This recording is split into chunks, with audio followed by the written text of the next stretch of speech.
بسم اللہ الرحمن الرحیم إن الحمد لله نحمده ونستعينه ونستغفره ونعوذ بالله من شرور أنفسنا ومن سيئات أعمالنا من يهده الله فلا مضل له ومن يضلل فلا هادي له وأشهد أن لا إله إلا الله وحده لا شريك له وأشهد أن محمدًا عبده ورسوله يا أيها الذين آمنوا اتقوا الله حق تقاته ولا تموتن إلا وأنتم مسلمون يا أيها الناس اتقوا ربكم الذي خلقكم من نفس واحدة وخلق منها زوجها وبث منهما رجالا كثيرا ونساء واتقوا الله الذي تساءلون به والأرحام إن الله كان عليكم رقيبا يا أيها الذين آمنوا اتقوا الله وقولوا قولا سديدا يصلح لكم أعمالكم ويغفر لكم ذنوبكم ومن يطع الله ورسوله فقد فاز فوزا عظيما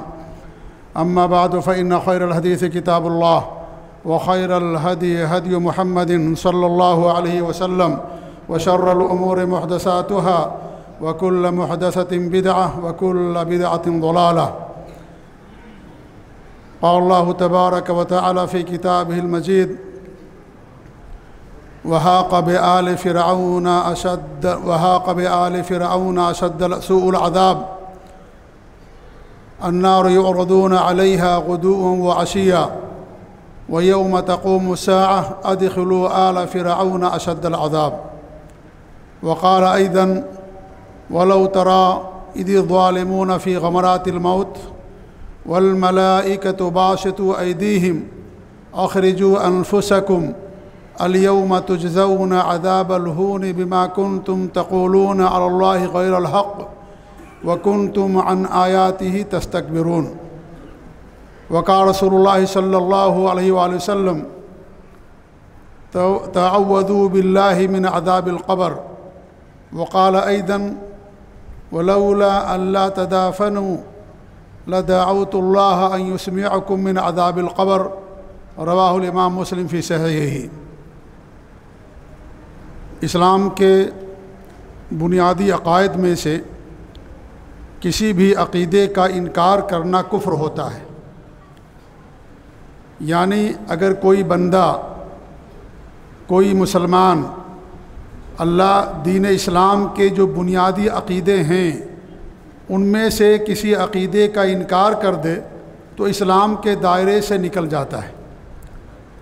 جیسے کوئی اللہ تعالیٰ کا انکار کر دے یا جنت کا انکار کر دے یا جہنم کا انکار کر دے یا نبیوں میں سے کسی نبی کا انکار کر دے یا فرشتوں کا انکار کر دے، ان تمام چیزوں میں سے کسی بھی چیز کا اگر کوئی انکار کر دے اسلام کے دائرے سے نکل جاتا ہے۔ اسی طریقے سے جو دین کے بنیادی عقیدے ہیں ان عقیدوں میں اگر کوئی انسان شک کرے تو وہ بھی دین اسلام سے نکل جاتا ہے، کیونکہ ایمان کے اندر شک کی گنجائش نہیں ہے۔ اگر شک آ گیا تو اس کا مطلب یہ ہے کہ ایمان نہیں ہے۔ اللہ تعالیٰ کے ارشاد ہے انما المؤمنون الذین آمنوا باللہ ورسولہ ثم لم یرتابوا، مومن وہ ہیں جو اللہ پر ایمان رکھتے ہیں، رسول پر ایمان رکھتے ہیں، ثم لم یرتابوا، اور اس ایمان میں کسی بھی شک اور شبہ ان کے یہاں نہیں پایا جاتا ہے۔ وجاہدوا باموالہم وانفسہم فی سبیل اللہ، اور اپنے اموال اور اپنی جانوں سے اللہ کی راہ میں جہاد کرتے ہیں، اولئک ھم الصادقون، یہی سچے لوگ ہیں۔ ایمان کے اندر شک اور شبہ کی گنجائش نہیں ہے، لہذا کسی بھی بنیادی عقیدے میں اگر انسان شک بھی کرے تو اسلام کے دائرے سے نکل جاتا ہے۔ یعنی اگر کوئی یہ شک کرے کہ پتہ نہیں اللہ تعالیٰ کی ذات موجود ہے یا موجود نہیں ہے، پتہ نہیں قیامت قائم ہوگی یا نہیں ہوگی، پتہ نہیں اللہ نے نبیوں کو دنیا کے اندر انسانیت کی ہدایت کے لیے بھیجا نہیں بھیجا، قرآن اللہ تعالیٰ کی کتاب ہے نہیں ہے، انسان اگر شک کر لے تو بھی اسلام کے دائرے سے نکل جاتا ہے، کیونکہ ایمان کے اندر شک کی ذرہ برابر گنجائش نہیں ہوتی ہے، الا یہ کہ انسان اگر جاہل ہے، لا علم ہے، نیا مسلمان ہے، یا زبردستی بندوق کی گولی اور نوک پر اس سے کہلوایا گیا کہ ان تمام باتوں کا تم اگر انکار نہیں کرو گے یا شک اور شبہے کا اظہار نہیں کرو گے تو ہم تمہیں قتل کر دیں گے۔ انسان اپنی جان بچانے کے لیے اگر ان تمام چیزوں میں سے کسی کا بھی انکار کر دے یا شک کا اظہار کر دے تو انسان دائرہ اسلام سے خارج نہیں ہوتا ہے۔ لیکن اگر کوئی شخص جان بوجھ کر کے کر رہا ہے، علم ہونے کے باوجود کر رہا ہے، کوئی زور زبردستی نہیں ہے، اس کے باوجود بھی بنیادی عقیدوں میں سے کسی بھی عقیدے کا انکار کر دے یا شک کا اظہار کر دے، اسلام کے دائرے سے نکل جاتا ہے۔ انہی بنیادی عقیدوں میں سے ایک بنیادی عقیدہ یہ ہے کہ جو اللہ کے نیک اور صالح بندے ہیں، موحد ہیں، متبع سنت ہیں، متقی اور پرہیزگار ہیں، ایسے بندوں کو اللہ رب العالمین قبر کے اندر اپنی نعمتوں سے مالا مال کرتا ہے۔ انہیں قبر کے اندر اللہ تعالیٰ کی نعمتیں ملتی ہیں، جنت کی کھڑکیاں کھول دی جاتی ہیں، ان کے لیے قبر کو جنت کا باغ بنا دیا جاتا ہے اور قبر ان کے لیے کشادہ کر دی جاتی ہے۔ اور اس کے برعکس جو مشرک ہیں، کافر ہیں، منافق ہیں، فساق و فجار ہیں، ایسے لوگوں کو قبر کے اندر عذاب ہوتا ہے۔ یہ اسلام کا بنیادی عقیدہ ہے، اسلام کا یہ اہم عقیدہ ہے۔ ایمان کے 6 ارکان ہیں، انہی 6 ارکان میں سے ایک اہم رکن ہے آخرت پر ایمان لانا۔ اور قبر کے اندر جو نعمتیں ملتی ہیں یا جو ظالموں کو، مشرکوں کو عذاب ہوتا ہے، یہ ایمان بالیوم الآخر میں یہ چیز شامل ہے، آخرت پر ایمان لانے میں یہ چیز شامل ہے۔ اسی لیے قبر یہ منزل ہے پہلی آخرت کی، یہ آخری منزل نہیں ہے بلکہ یہ آخرت کی پہلی سیڑھی ہے، اور اس کے بعد بہت ساری سیڑھیوں کو انسان کو پار کرنا پڑتا ہے۔ آپ نے دیکھا ہوگا یا سنا ہوگا کہ بہت سارے لوگ جب کسی کی وفات ہو جاتی ہے تو ان کے قبر پر کتبہ لٹکا دیتے ہیں، نام لکھ کر کے، اور کیا لکھ دیتے ہیں؟ آخری آرام گاہ، اور اس آدمی کا نام لکھ دیا جاتا ہے۔ یہ قبر آخری آرام گاہ نہیں ہے، یہ قبر آخرت کی پہلی سیڑھی، پہلی منزل ہے۔ اس کے بعد بہت سارے مناظر انسان کو طے کرنا ہوگے۔ قبر کے اندر سوال و جواب ہوگا، حساب و کتاب کی منزل ہے، شفاعت ہے، حوض ہے، پلسرات پار کرنا ہے، قنطرہ ہے، اس کے بعد جنت یا جہنم ہے۔ تو بہت ساری اس کے بعد منازل ہیں، ان منازل کو انسان کو طے کرنا ہے۔ لہذا ان تمام مرحلوں میں سے یہ تمام مراحل ایمان بالیوم الآخر کے اندر شامل ہیں۔ جو آدمی مر جاتا ہے، مرنے کے بعد اس کی قیامت قائم ہو جاتی ہے۔ اسی لیے قیامت 2 طرح کی ہوتی ہے، ایک بڑی قیامت، ایک چھوٹی قیامت۔ جو انسان مر گیا اس کے لیے چھوٹی قیامت قائم ہو گئی، اور بڑی قیامت کیا ہے؟ جب سارے انسان جو اس وقت موجود ہوں گے اور حضرت اسرافیل علیہ السلام سور پھونکیں گے اور سارے لوگ مر جائیں گے، وہ بڑی قیامت ہے جس کو قیامت کبریٰ کہا جاتا ہے۔ لیکن موت بھی چھوٹی قیامت ہے۔ جس طریقے سے نیند چھوٹی موت کی بہن جسے کہا گیا ہے، اسی طریقے سے یہ موت جو ہوتی ہے یہ چھوٹی قیامت ہوتی ہے۔ جو آدمی مر گیا وہ آدمی قیامت کے مرحلے میں، یوم آخر کے مرحلے میں داخل ہو گیا۔ لہذا جو قبر کے اندر عذاب ہوتا ہے یا جو قبر کے اندر نعمتیں ملتی ہیں، یہ یوم آخرت پر ایمان میں یہ چیز شامل ہے۔ لہذا اگر کوئی اس کا انکار کرتا ہے تو ایمان کے ایک اہم رکن کا انکار کر دیتا ہے، اور اگر شک کرتا ہے تو ایک اہم رکن کے بارے میں شک کرتا ہے، لہذا ایسا بندہ اسلام کے دائرے سے نکل جاتا ہے۔ اور جو بھی انسان مر گیا وہ قبر کے مرحلے میں داخل ہو گیا، چاہے اسے آپ زمین میں دفن کر دیں، چاہے لوگ اسے جلا دیں، چاہے درندہ اسے کھا جائے، چاہے وہ اسے پھانسی دے دی جائے، یا اس طریقے سے شیر اور مچھلی کا وہ شکار بن جائے، جو بھی وہ انسان مر گیا قبر کے مرحلے میں داخل ہو گیا۔ اس مرحلے کو برزخی زندگی بھی کہا جاتا ہے۔ یہ آخرت جو جنت اور جنت کی شکل میں ہے اس میں، اور جو دنیا کی زندگی ہے اس کے درمیان ایک یہ منزل ہے، ایک اسٹیشن ہے جس سے انسان کو گزر کرنا ہے۔ جیسے دنیا کی زندگی ہے ایسے اس کے بعد آنے والی قبر کی زندگی ہے اور آنے والی برزخی زندگی ہے۔ لہذا جو بھی انسان مر گیا برزخی زندگی کے اندر چلا گیا، چاہے اس کو زمین کے اندر دفن کیا جائے یا دفن نہ کیا جائے، چاہے اسے جلا دیا جائے اور اس کی لاش کو جلانے کے بعد ذرات بنا کر کے اسے ہواؤں کے اندر اڑا دیا جائے یا سمندروں کے اندر اس کی راکھ کو پھینک دیا جائے، جو بھی مر گیا وہ انسان برزخی زندگی کے اندر چلا گیا۔ قبر کے اندر داخل ہونا یا قبر کے اندر رکھنا ضروری نہیں ہے۔ قبر کا مرحلہ اس لیے کہا جاتا ہے کہ عمومی طور پر انسان کو زمین کے اندر دفن ہی کیا جاتا ہے، اور یہی ہر انسان کی اصل ہے کہ اسے زمین میں دفن کیا جائے، چاہے اس کا اللہ پر ایمان ہو یا نہ ہو، چاہے وہ مسلمان ہو یا مسلمان نہ ہو۔ انسانیت کی اصل یہ ہے کہ ہر انسان کو مرنے کے بعد زمین کے اندر دفن کرنا۔ اللہ تعالیٰ کے ارشاد مِنْہَا خَلَقْنَاكُمْ، ہم نے اسی مٹی سے تم کو پیدا کیا ہے، وَفِيهَا نُعِيدُكُمْ، اسی مٹی کے اندر ہم تم کو لوٹائیں گے، وَمِنْهَا نُخْرِجُكُمْ تَارَةً أُخْرَىٰ، اور دوبارہ تم کو اسی مٹی سے ہم نکالیں گے۔ لہذا مرنے کے بعد قبر کے اندر دفن کرنا یہ انسان کی اصلیت ہے، اصل ہے، چاہے وہ مسلمان ہو چاہے غیر مسلم ہو۔ اللہ کے رسول کے زمانے میں بھی غیر مسلم جو ہوتے تھے، مشرکین اور کفار، وہ اپنے مردوں کو زمین میں دفن کرتے تھے۔ ہمارے نبی نے بقیع قبرستان نہیں بنایا، یہ قبرستان ہمارے نبی کی نبوت اور رسالت سے پہلے سے قائم ہے۔ وہاں جو مشرکین مرتے تھے ان کو وہاں پر دفن کیا جاتا تھا۔ لہذا انسان کی اصل یہی ہے کہ جو انسان مر گیا اسے زمین کے اندر دفن کرنا، لیکن جب بڑی قیامت قائم ہوگی تو کسی کو زمین کے اندر دفن نہیں کیا جائے گا۔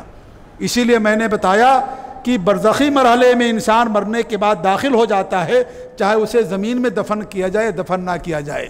جب قیامت قائم ہوگی تو کوئی انسان نہیں بچے گا جو کسی دوسرے کو زمین میں دفن کرے، سب کی موت ہو جائے گی، سب مر جائیں گے، لہذا سب کی لاشیں باہر ہی ہوں گی، اور دوبارہ جب سور پھونکا جائے گا، اس سور پھونکنے کے بعد دوبارہ لوگ اٹھ کھڑے ہوں گے، جو زمین میں ہوں گے قبروں میں اور جو زمین کے اوپر ہوں گے سارے لوگ اٹھ کھڑے ہوں گے۔ لہذا زمین کے اندر دفن کرنا ضروری نہیں ہے۔ جو مر گیا مرنے کے بعد قبر اور برزخی زندگی کے اندر شامل ہو گیا۔ لہذا یہ ایمان بالیوم الآخر، آخرت پر ایمان کا اہم رکن ہے۔ اگر کوئی اس کا انکار کر دے یا اس کے بارے میں شک کرے وہ اسلام کے دائرے سے نکل جاتا ہے۔ یہ غیبیات سے اس کا تعلق ہے، یعنی وہ چیزیں جن کا تعلق غیب سے ہے۔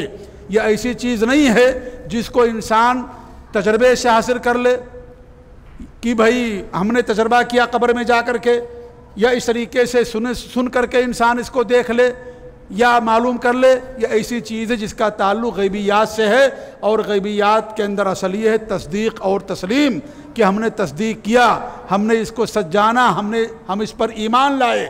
لہذا ان تمام چیزوں کا تعلق جو بھی آخرت سے متعلق ہیں، قبر کے اندر جو سوال ہوتے ہیں یا قبر کے اندر جو نعمتیں ملتی ہیں اہل ایمان کو، یا جو کفار و منافقین ہیں ان کو جو عذاب ہوتا ہے، یا اس کے بعد آنے والے جتنے بھی مراحل ہیں، جتنے بھی منازل ہیں، ان تمام منازل کا تعلق غیبیات سے ہے، اور غیبیات کے اندر اصل یہ ہے کہ اس پر ایمان لانا، اس کو تسلیم کرنا، چاہے انسان کی عقل کے اندر آئے یا نہ آئے، کیونکہ انسان کی عقل محدود ہے۔ انسان کی عقل اپنی غیبیات کا ادراک نہیں کر سکتی۔ غیبیات کا دار و مدار کتاب اللہ اور سنت رسول پر ہے، وہی پر ہے۔ لہذا وہی کے اندر، کتاب اللہ اور سنت رسول کے اندر جو چیز بتا دی گئی اس پر ایمان لانا اہل ایمان کے لیے ضروری ہے، یہ ایمان کا اہم رکن ہے۔ لہذا غیبیات یہ عقل سے معلوم ہونے والی چیز نہیں ہے، اور عقل محدود ہوتی ہے۔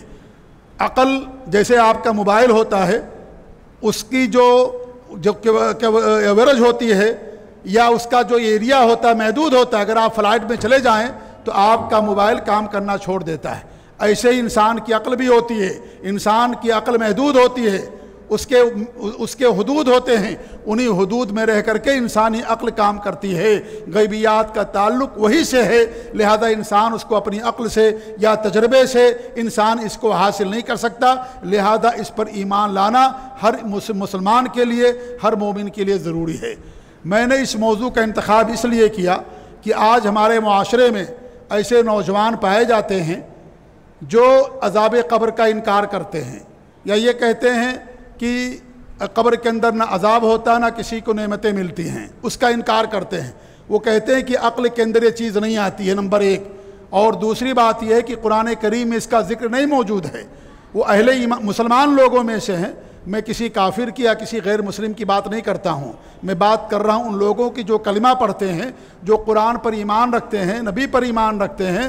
ایسے نوجوان آج سرفرے ہیں ہمارے معاشرے کے اندر پائے جاتے ہیں جو یہ کہتے ہیں کہ یہ چیز ہماری عقل کے اندر نہیں آتی ہے اور نہ ہی قرآن کے اندر اس کا ذکر ہے، اس لیے وہ لوگ اس کا انکار کر دیتے ہیں کہ چونکہ قرآن میں اس کا ذکر نہیں ہے لہذا قبر کے اندر کسی کو نہ عذاب ہوتا ہے نہ کسی کو نعمتیں ملتی ہیں۔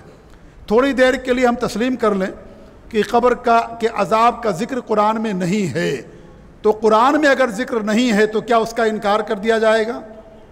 ہم مان لیں تھوڑی دیر کے لیے کہ قرآن میں اس کا ذکر نہیں ہے، تو کیا اس کا حل یہ ہے یا اس کے بارے میں یہ انسان کا یہ عقیدہ ہونا چاہیے کہ اس کا انسان انکار کر دے کہ چونکہ قرآن میں ذکر نہیں اس لیے ہم اس کو نہیں مانیں گے؟ قرآن میں تو بہت ساری چیزوں کا ذکر نہیں ہے، قرآن میں دجال کا بھی ذکر نہیں ہے، تو کیا دجال کا انکار کر دیا جائے گا؟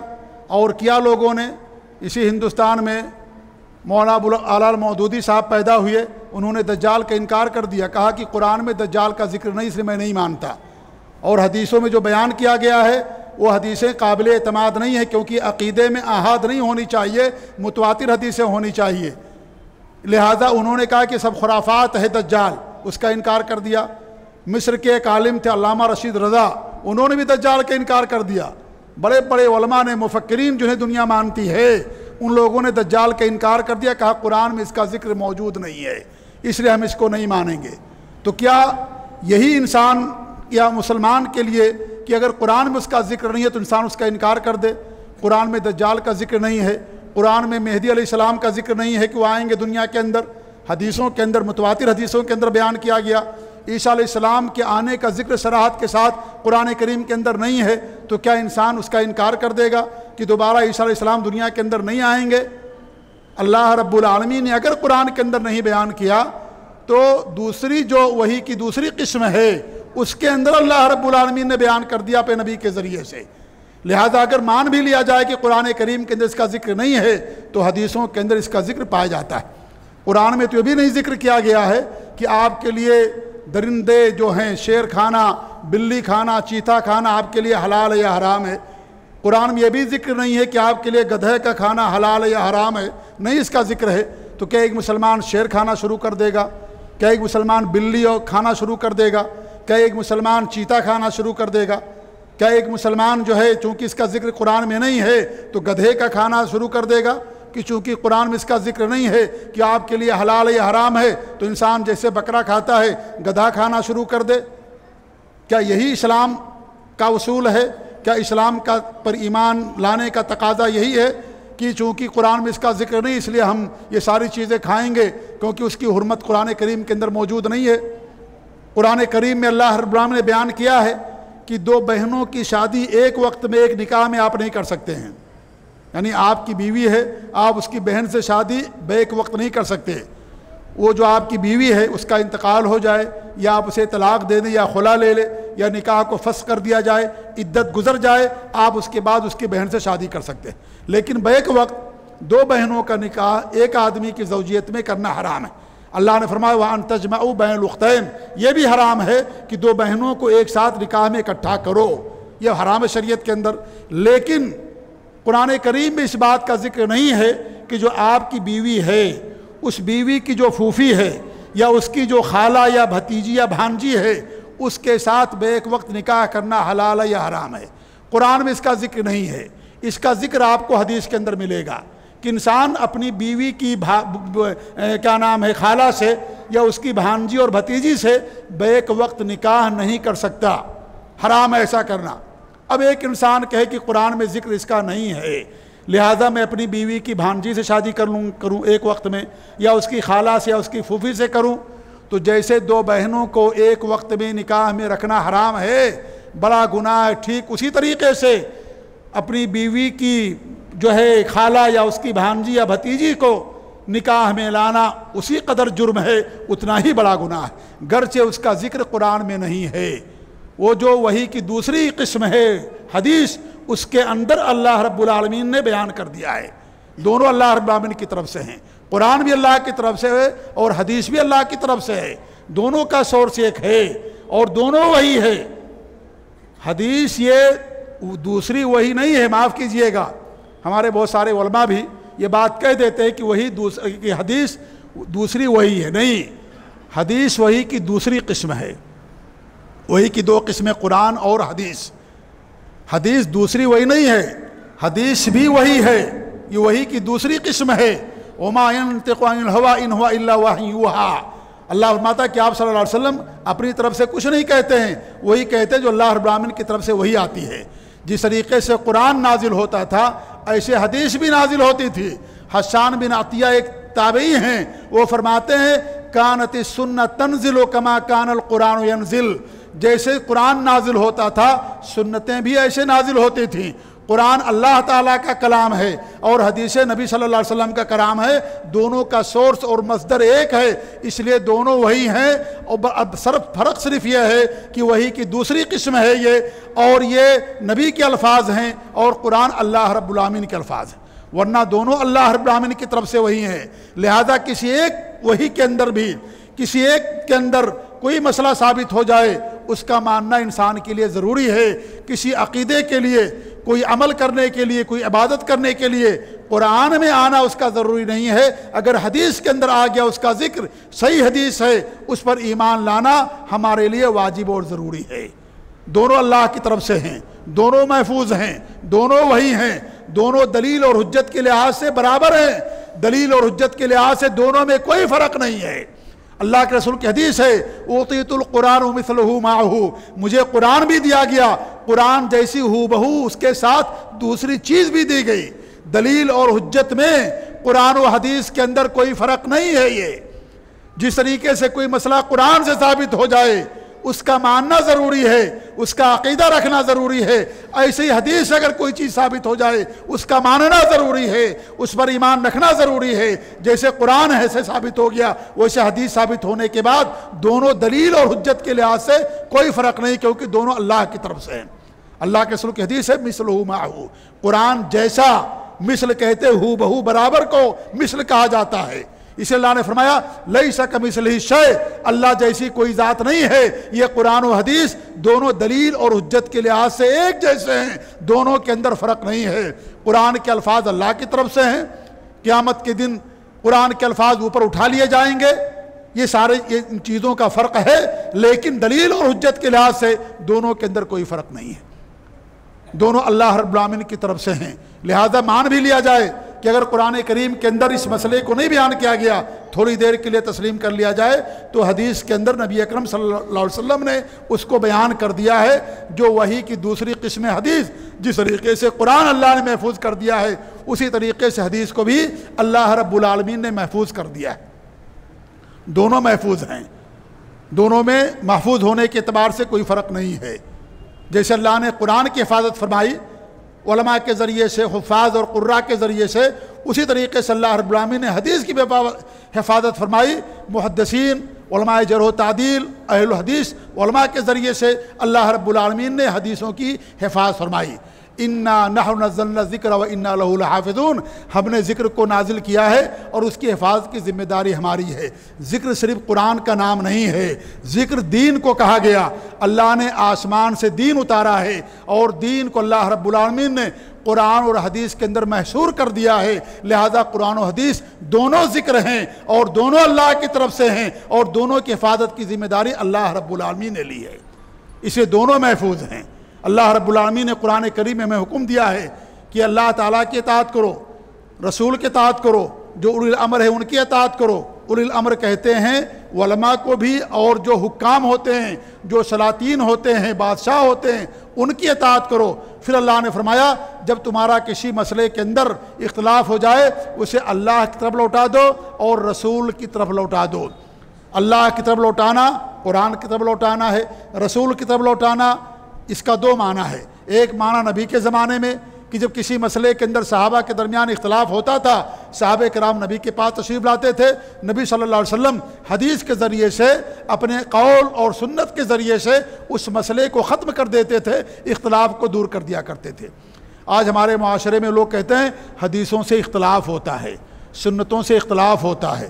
اللہ کے رسول صلی اللہ علیہ وسلم حدیثوں اور سنتوں کے ذریعے سے اختلاف کو دور کرتے تھے۔ اللہ فرماتا ہے کسی مسئلے میں اختلاف ہو جائے اللہ اور اس کے رسول کی طرف لوٹا دو، اور آج کا مسلمان کہتا ہے کہ حدیثوں سے اختلاف ہوتا ہے۔ حدیث سے اختلاف نہیں ہوتا ہے، حدیثوں سے اختلاف ختم ہوتا ہے، حدیثوں سے اختلافات دور ہوتے ہیں۔ نبی کے زمانے میں کتنے واقعات ایسے ہیں کہ ہمارے نبی کے پاس تشریف لائے صحابہ کرام، ہمارے نبی نے حدیث سنا دی، مسئلہ بتا دیا، حل ہو گیا۔ نبی کے بعد دنیا سے چلے جانے کے بعد آتے تھے، حدیث بتا دی جاتی تھی، سنت بتا دی جاتی تھی، اختلاف سارا کا سارا ختم ہو جاتا تھا۔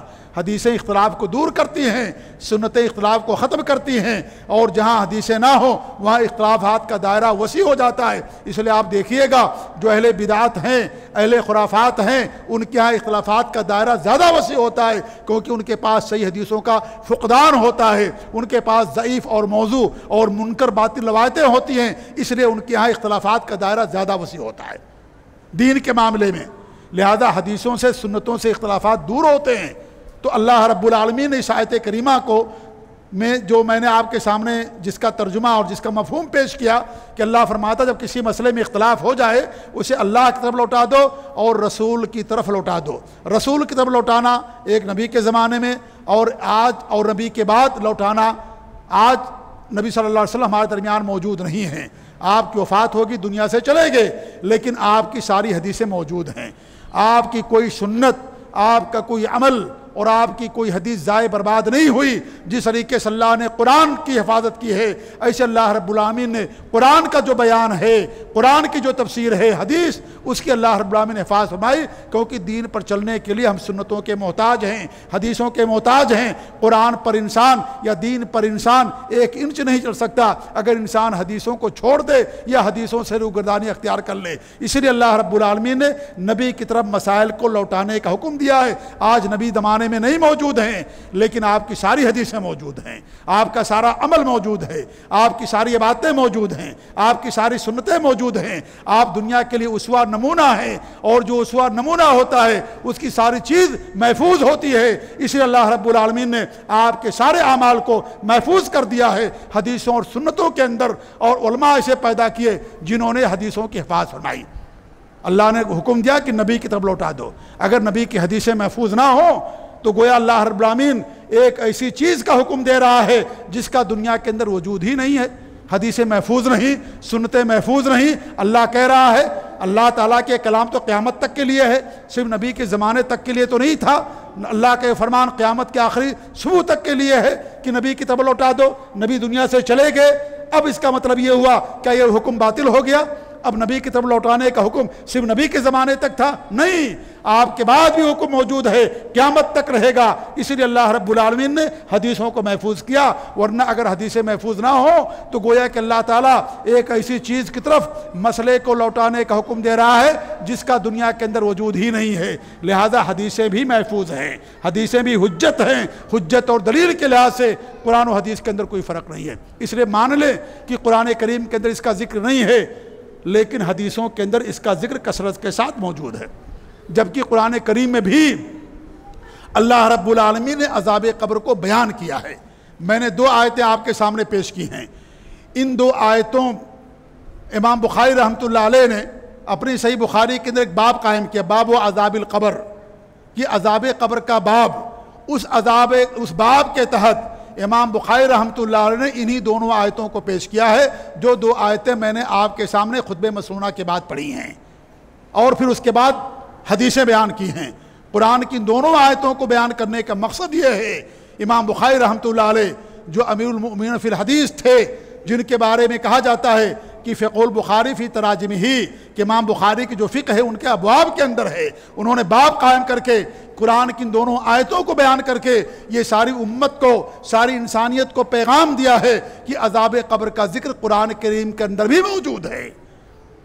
اس لیے کہ ان کے زمانے میں بھی ایسے لوگ تھے جو احادیث کا انکار کرتے تھے اور حدیث کو حجت نہیں مانتے تھے۔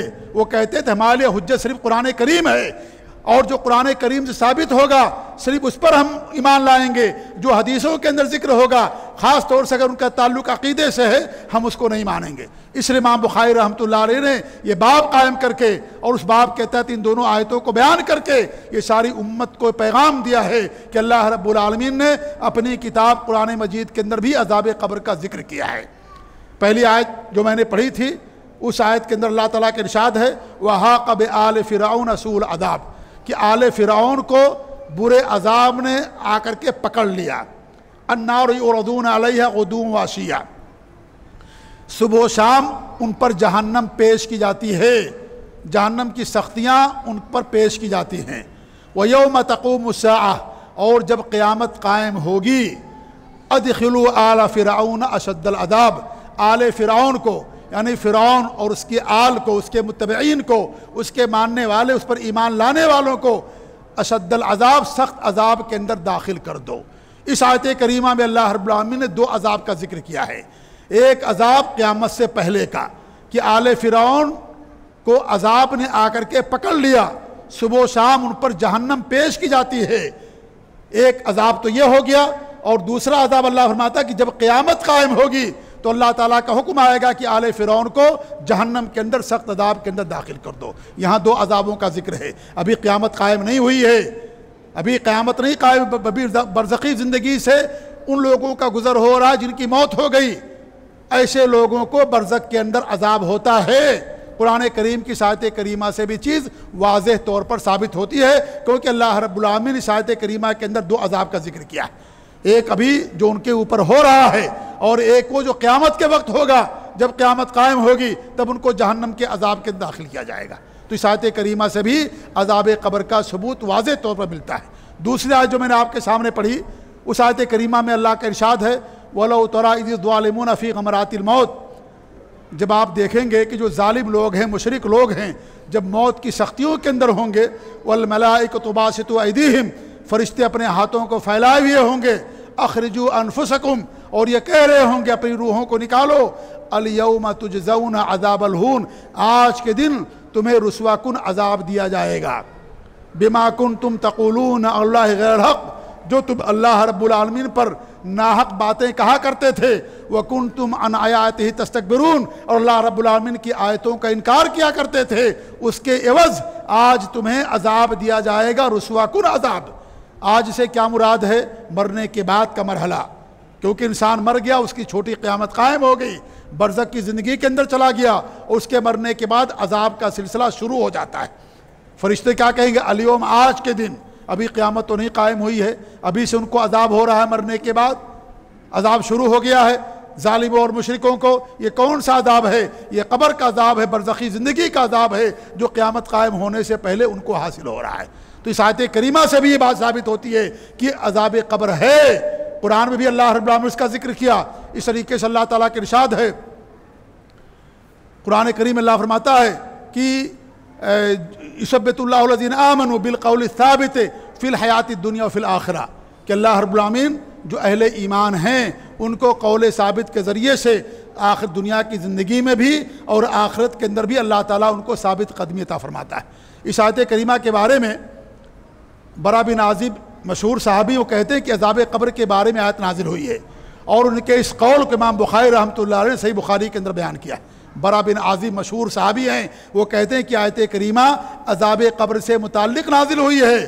کہ اللہ رب العالمین جو اہل ایمان ہیں ان کو ثابت قدمی عطا فرماتا ہے دنیا کے اندر بھی اور آخرت کے اندر بھی اور آخرت مرنے کے بعد اس کی منزل شروع ہو جاتی ہے لہذا یہ برزخی زندگی آخرت کی پہلی منزل ہے اور یہاں عذاب قبر کا ذکر کیا گیا ہے کہ آخرت کے اندر بھی اللہ رب العالمین جو اہل ایمان ہیں ان کو ثابت قدمی عطا فرماتا ہے لہذا جہاں قبر کے اندر جو مساق اور جو ظالم اور مشرک اور کافر ہیں ان کو عذاب ہوتا ہے وہیں اہل ایمان کو اللہ رب العالمین قبر کے اندر ثابت قدمی عطا فرماتا ہے لہذا اہل ایمان کو ثابت قدمی عطا ہوتی ہے اور جو اہل ایمان نہیں ان کو عذاب ہوتا ہے تو اس آیت کریمہ میں بھی اللہ رب العالمین زندگی دنیا کی اور آخرت دو زندگیوں کا ذکر کیا اور آخرت کی زندگی کی شروعات انسان کی موت سے ہو جاتی ہے لہذا موت کے بعد بھی یہ مرحلہ عذاب کا اور اہل ایمان کے لیے نعمتوں کا مرحلہ شروع ہو جاتا ہے اس طریقے سے اور بھی بہت ساری آیتیں ہیں ایک آیت میں اللہ فرماتا ہے جو سورہ جمعہ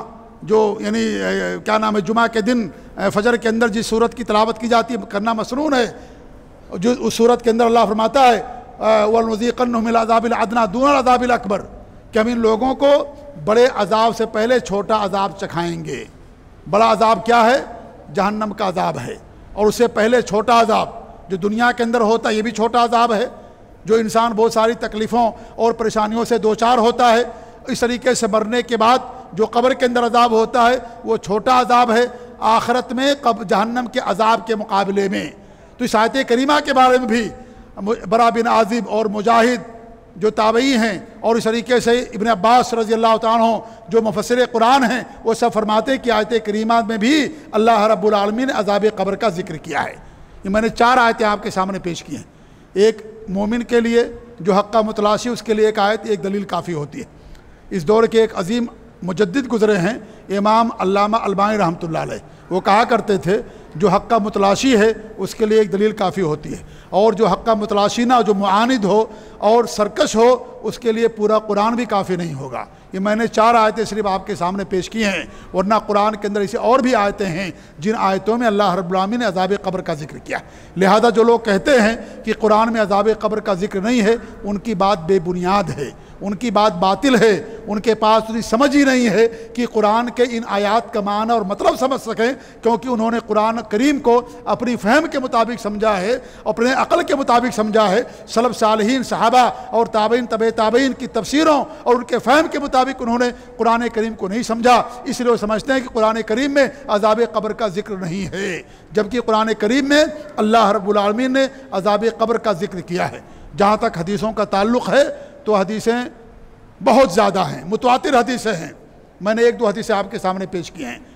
ایک حدیث جس میں اللہ کے رسول فرماتے ہیں تعوذوا باللہ من عذاب القبر، اللہ کے رسول صلی اللہ علیہ وسلم کا حکم ہے کہ تم لوگ عذاب قبر سے اللہ رب العالمین کی پناہ طلب کرو۔ یہ صحیح مسلم کی روایت ہے۔ اگر قبر کے اندر عذاب نہیں ہوتا ہے تو اللہ کے رسول صلی اللہ علیہ وسلم نے ہمیں کیوں حکم دیا ہے کہ ہم اللہ رب العالمین کی مدد طلب کریں، اللہ کی پناہ طلب کریں عذاب قبر سے۔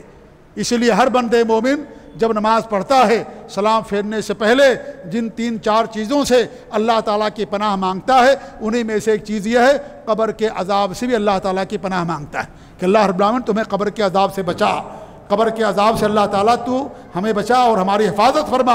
ایک بندے مومن نماز کے اندر باقاعدہ اس کی دعا کرتا ہے۔ صحیح بخاری کی حدیث ہے مسلم کی، حضرت عائشہ فرماتی ہیں کہ ہمارے پاس 2 یہودی عورتیں آئیں اور ان دونوں نے عذاب قبر کا ذکر کیا کہ قبر کے اندر بھی لوگوں کا عذاب ہوتا ہے۔ عائشہ رضی اللہ عنہ فرماتی ہیں کہ میں نے کہا کہ نہیں قبر کے اندر عذاب نہیں ہوتا ہے۔ پھر وہ دونوں چلی گئیں یہودی عورتیں، 2 بوڑھی عورتیں تھیں۔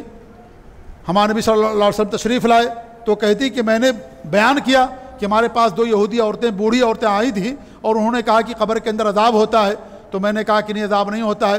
تو ہمارے نبی نے فرمایا صدقتا، ان دونوں نے سچ کہا کہ قبر کے اندر عذاب ہوتا ہے۔ پھر حضرت عائشہ فرماتی ہیں کہ ہم نے ہمیشہ اللہ کے رسول صلی اللہ علیہ وسلم کو دیکھا کہ آپ قبر کے عذاب سے اللہ تعالیٰ کی پناہ طلب کرتے تھے نماز کے اندر۔ یہ صحیح بخاری اور صحیح مسلم کی روایت ہے۔ ہمارے نبی نے فرمایا کہ ان دونوں نے سچ کہا کہ قبر کے اندر عذاب ہوتا ہے۔ تو اس حدیث سے بھی ثابت ہوا کہ قبر کے اندر عذاب ہوتا ہے۔ ایسے ہی ایک بہت مشہور حدیث ہے جسے آپ لوگوں نے بارہا سنی ہوگی کہ اللہ کے رسول صلی اللہ علیہ وسلم کا گزر ہوا 2 قبر والوں سے، اور ان قبر والوں کو عذاب ہو رہا تھا۔ ہمارے نبی صلی اللہ علیہ وسلم نے کھجور کی ایک ٹہنی لی اور اس ٹہنی کے دو حصے کیے، ایک حصہ ایک قبر پر گاڑ دیا، دوسرا حصہ دوسری قبر پر گاڑ دیا، اور کہا کہ ان دونوں کے عذاب کے اندر تخفیف ہوگی جب تک کہ دونوں ٹہنیاں نہیں سوکھیں گی۔ یہ صحیح بخاری اور صحیح مسلم کی روایت ہے۔ اس حدیث سے بھی معلوم ہوا کہ قبر کے اندر عذاب ہوتا ہے۔ پھر ہمارے نبی نے فرمایا وما يعذبان فی کبیر، کسی بڑے مسئلے کی وجہ سے ان دونوں کو عذاب نہیں ہو رہا ہے، بلکہ کس وجہ سے ہو رہا ہے، یعنی چھوٹے مسئلے کی وجہ سے۔ اگر وہ چاہتے اپنے آپ کی حفاظت کر سکتے تھے، اما احدہما، ان میں سے کیا کرتا تھا، کان یمشی بالنمیمہ، وہ چغل خوری کیا کرتا تھا، وکان آخر لا يتنزہ من البول، اور جو دوسرا تھا پیشاب کے چھینٹوں سے نہیں بچتا تھا، پیشاب کے چھینٹوں سے نہیں بچتا تھا۔ تو پیشاب کے چھینٹوں سے نہ بچنا یہ بھی عذاب قبر کا ایک ذریعہ اور ایک سبب ہے کہ اس کے ذریعے سے ایک انسان کو قبر کے اندر عذاب ہوتا ہے۔ آج ہمارے بہت سارے نوجوان چونکہ نماز تو پڑھتے نہیں ہیں، اس لیے پیشاب کرنے کے بعد استنجا ہی نہیں کرتے ہیں، پیشاب کرنے کے بعد پھر جو ہے بغیر پانی لیے بغیر ڈھیلا لیے اور اس طریقے سے استنجا ہی نہیں کرتے ہیں، تو پیشاب کے چھینٹے کیا، ان کے کپڑے ہی پیشاب کے قطروں سے جو ہے بھیگ جاتے ہیں۔ یہ صورتحال ہے، کھڑے ہو کر کے پیشاب کریں گے اور اس کے بعد پھر نہ استنجا ہے نہ ڈھیلے کا استعمال ہے اور ناپاک ہی رہتے، کیونکہ نماز تو پڑھنا رہتا نہیں لوگوں کو۔ تو پیشاب کے چھینٹوں سے نہ بچنا یہ عذاب قبر کا ذریعہ اور سبب ہے۔ اس طریقے سے چغل خوری کرنا یہ بھی عذاب قبر کا ذریعہ اور ایک سبب ہے، جس کے ذریعے سے ایک بندے مسلم کو یا اس طریقے سے ایک انسان کو قبر کے اندر عذاب ہوتا ہے۔ یہ ہمارے نبی کو کیسے معلوم ہوا کہ عذاب ہوتا ہے؟ اللہ رب العالمین نے آپ کو وحی کے ذریعے سے بتایا، کیونکہ آپ عالم الغیب نہیں تھے، اللہ کے علاوہ کوئی عالم الغیب نہیں ہے، یہ صفت صرف اللہ تعالیٰ کے لیے خاص ہے۔ لہذا اس صفت کے بارے میں اگر یہ کوئی ایمان اور عقیدہ رکھتا ہے کہ اللہ کے علاوہ بھی کوئی عالم الغیب ہے، وہ اللہ رب العالمین کے ساتھ شرک کا ارتکاب کرتا ہے۔ وہ ایسی ہے جیسے کوئی اللہ کے علاوہ کسی اور کو خالق اور مالک سمجھے، یا اللہ کے ساتھ کسی کو خالق اور مالک سمجھے، یا اللہ کے علاوہ کسی اور کی عبادت کرے، یا اللہ تعالیٰ کی عبادت کے ساتھ ساتھ دوسروں کی بھی عبادت کرے۔ ویسے یہ بھی ہے، کیونکہ یہ صفت اللہ تعالیٰ کے ساتھ خاص ہے، اللہ کے علاوہ کوئی عالم الغیب نہیں ہے۔ کوئی نبی عالم الغیب نہیں تھا، نہ کوئی فرشتہ نہ کوئی انسان، کسی کو اللہ رب العالمین نے عالم الغیب نہیں بنایا۔ عالم الغیب کی صفت صرف اور صرف اللہ رب العالمین کے ساتھ خاص ہے۔ اللہ رب العالمین اپنے نبی کو وحی کے ذریعے سے بتایا، اس لیے آپ کو اس کی اطلاع ہوئی، اس لیے آپ کے ساتھ یہ معاملہ خاص تھا۔ آج بہت سارے لوگ جو قبروں پر جا کر کے درخت لگاتے ہیں، پھول چڑھاتے ہیں، وہ لوگ اسی حدیث کو دلیل میں پیش کرتے ہیں، کہتے دیکھو اللہ کے رسول کی سنت ہے قبر پر درخت لگانا، ٹہنی لگانا، گالنا نبی کی سنت ہے، صحیح بخاری اور صحیح مسلم کی حدیث ہے۔ آپ کیا کہیں گے اس معاملے میں؟ اس لیے جو ہماری دعوت ہے وہ کیا ہے؟ قرآن و حدیث کو سلف صالحین کے فہم کے مطابق سمجھنا۔ صحابہ نے اس حدیث کا کیا معنی سمجھا، صحابہ نے اس حدیث کی کیا تفسیر کی ہے، اس کے مطابق قرآن و حدیث کو ہم کو سمجھنا ہے۔ صحابہ کرام نے یہ سمجھا کہ یہ عمل ہمارے نبی کے ساتھ خاص ہے، اس لیے ہمارے نبی نے کسی اور قبر کے ساتھ بھی نہیں کیا، اور نہ ہی صحابہ کرام نے آپ کے بعد کسی قبر کے ساتھ یہ کیا ہو کہ کسی کی قبر پر جا کر کے درخت لگایا ہو یا پھول چڑھایا ہو یا ٹہنی لگائی ہو، کسی نے ایسا نہیں کیا، کیونکہ یہ ہمارے نبی کے ساتھ خاص تھا۔ وحی کے ذریعے سے نبی کو اطلاع دی گئی، وحی کا سلسلہ آج بند ہو گیا ہے۔ آج کسی کو معلوم نہیں پڑتا کہ قبر والے کو عذاب ہو رہا ہے، اس کو نعمتیں مل رہی ہیں، اس لیے ہمارے نبی کے ساتھ یہ چیز خاص تھی۔ وحی کا سلسلہ بند ہو گیا، نبوت کے بعد دنیا سے اب نبی کے چلے جانے کے بعد وحی کا سلسلہ بند ہو گیا، لہذا اب قبر کے اندر عذاب ہو رہا ہے یا کسی کو نعمت مل رہی ہے، اس کا علم کسی انسان کو نہیں ہو پاتا ہے۔ ہمارے نبی کو وحی کے ذریعے سے اللہ رب العالمین نے اطلاع دی، لہذا یہ عمل ہمارے نبی کے ساتھ خاص تھا۔ اسی لیے صحابہ کرام نے کسی اور قبر کے ساتھ نہیں کیا، کیونکہ ان کو پتہ ہی نہیں چلا کہ قبر میں جو مدفون ہے اسے عذاب ہو رہا ہے یا اسے نعمت مل رہی ہے، اس لیے انہوں نے کسی قبر پر درخت نہیں لگایا۔ اس لیے یہ ضروری ہے میرے بھائیو، قرآن و حدیث کو سلف صالحین کے فہم کے مطابق سمجھنا، ان کی تفسیر کے مطابق قرآن و حدیث کو سمجھنا۔ یہاں حدیث میں کوئی گڑبڑی نہیں ہے، یہ حدیث صحیح بخاری کی ہے، اس پر امت کا اجماع ہے کہ قرآن کے بعد سب سے زیادہ صحیح ترین کتاب صحیح بخاری ہے، اس کے بارے میں کوئی شک اور شبہ کی بات نہیں ہے کہ حدیث صحیح ہے صحیح نہیں ہے۔ گڑبڑی کہاں ہے، فساد کہاں ہے؟ گڑبڑی اور فساد یہاں پر ہے کہ انہوں نے حدیث کو صحابہ، تابعین، تبع تابعین، سلف صالحین کی تفسیر کے مطابق حدیث کو نہیں سمجھا، انہوں نے اپنے فہم کے مطابق سمجھا، اس لیے دین کے اندر بدعتیں ایجاد کر لی انہوں نے۔ اس لیے اگر انسان بدعت سے بچنا چاہتا ہے تو اس کے لیے ضروری ہے کہ قرآن و حدیث کو سلف صالحین کی تفسیر کے مطابق سمجھے۔ یہی ہماری دعوت ہے، یہی اہل حدیث کی دعوت ہے، یہی سلفی کی دعوت ہے کہ قرآن حدیث کو سلف صالحین کے فہم کے مطابق سمجھنا۔ ہم اپنے عقل کے مطابق نہیں سمجھ سکتے ہیں۔ آج جو بھی اہل بدعت ہیں اپنی تمام بدعات کی دلیل قرآن سے اور حدیث سے دیتے ہیں، قرآن کی آیتیں پیش کریں گے۔ ایک انسان جو قرآن کی تفسیر نہیں جانتا، اس کے پاس علم نہیں ہے، وہ قرآن کی آیت سن کر کے انسان کہتا بھائی قرآن میں اللہ نے بیان کیا تو اس کا مطلب کی بات صحیح ہے، عید میلاد النبی ہے یا اس طریقے سے اور دیگر بدعات ہیں، ان تمام بدعات کی دلیلیں قرآن سے دی جاتی ہیں۔ جانتے کیسے دیتے؟ قرآن کی آیت تو برحق ہے، اللہ تعالیٰ کا کلام ہے، لیکن گڑبڑی کہاں ہے؟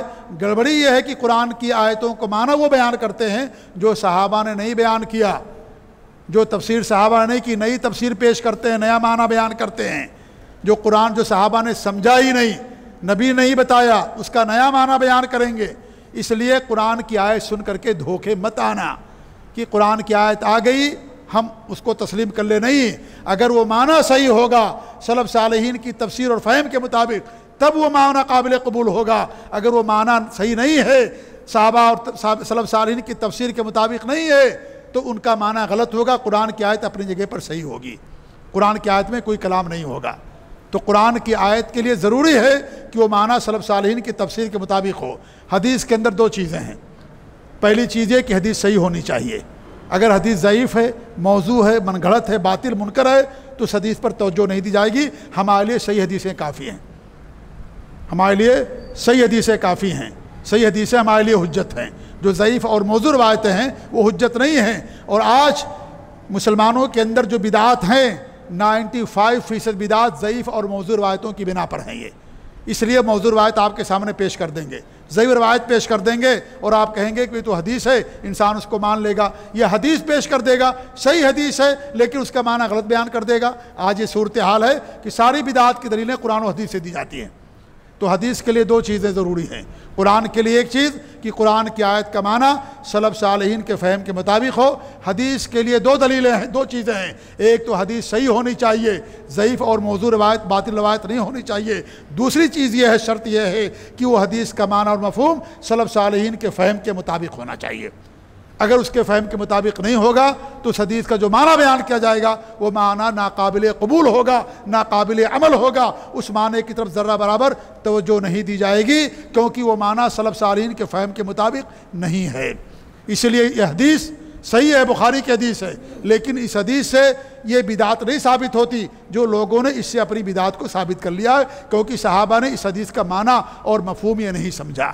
ہم ان کے فہم کے پابند ہیں، ہمیں ان کے فہم کے مطابق عمل کرنے کا حکم دیا گیا ہے، ان کے راستے کے پابند ہیں ہم۔ اگر ہم نے ان کے راستے کو چھوڑ دیا ہم گمراہ ہو جائیں گے، چاہے عمل کا راستہ ہو، چاہے عقیدے کا راستہ ہو، چاہے عبادات ہو، کوئی بھی راستہ ہو، ہم ان کے منہج کے، ان کے راستے کے ہم پابند ہیں۔ اگر ہم ان کے راستے کو چھوڑ دیں گے انسان گمراہ ہو جائے گا۔ اللہ رب العالمین نے صاف فرمایا قرآن مقدس کے اندر، وَمَن يُشَاقِقِ الرَّسُولَ مِن بَعْدِ مَا تَبَيَّنَ لَهُ الْهُدَىٰ وَيَتَّبِعْ غَيْرَ سَبِيلِ الْمُؤْمِنِينَ نُوَلِّهِ مَا تَوَلَّىٰ وَنُصْلِهِ جَهَنَّمَ وَسَاءَتْ مَصِيرًا۔ جو رسول کی مخالفت کرتا ہے ہدایت واضح ہو جانے کے بعد اور مومنین کے راستے کو، منہج کو چھوڑ دیتا ہے، سب سے پہلے مومنین کون ہیں؟ صحابہ کرام ہیں، سب سے پہلے ایمان لانے وہ لوگ ہیں۔ لہذا قرآن میں جہاں بھی مومنین کہا گیا ہے، جہاں بھی محسنین کہا گیا، مخبتین کہا گیا، منیبین کہا گیا، متقین کہا گیا، سب سے پہلے جماعت اس کے اندر شامل ہوگی وہ صحابہ کرام کی جماعت ہے۔ لہذا صحابہ کرام کے راستے کو چھوڑ دے گا، اللہ فرماتا نُوَلِّهِ مَا تَوَلَّىٰ، وہ جہاں جائے گا اس کو ہم پھیرتے رہیں گے، وَنُصْلِهِ جَهَنَّمَ، ہم اس کو جہنم میں داخل کر دیں گے، وَسَاءَتْ مَصِيرًا، اور جہنم بہت برا ٹھکانہ۔ لہذا صحابہ اور سلف صالحین کے راستے کو چھوڑ دینا جہنم کے راستے پر چلنا ہے، ان کے راستے پر چلنا جنت کے راستے پر چلنا ہے۔ لہذا اگر جنت چاہیے سلف صالحین اور صحابہ کے راستے کو اپنانا ہمارے لیے ضروری ہے۔ ہمارے بھی نے کہا 73 فرقے ہو جائیں گے، 72 فرقے جہنم کے اندر جائیں گے، ایک ہی فرقہ جنت کے اندر جائے گا، جو فرقہ جو صحابہ کے نقش قدم پر چلنے والا ہوگا، ان کے عقیدے اور منہج کو اپنانے والا ہوگا، وہی فرقہ جنت کے اندر جائے گا، کیونکہ دنیا کے اندر ایک ہی راستہ ہے صراط مستقیم، جس کی ہم ہمیشہ ہر نماز کے اندر اللہ سے دعا کرتے ہیں، اہدنا الصراط المستقیم، صراط مستقیم کی اللہ تعالیٰ تمہیں ہدایت دے دے۔ اللہ نے ایک ہی راستہ دنیا کے اندر بھیجا ہے، ایک ہی راستہ جنت تک لے جانے والا ہے، کئی راستے نہیں ہیں۔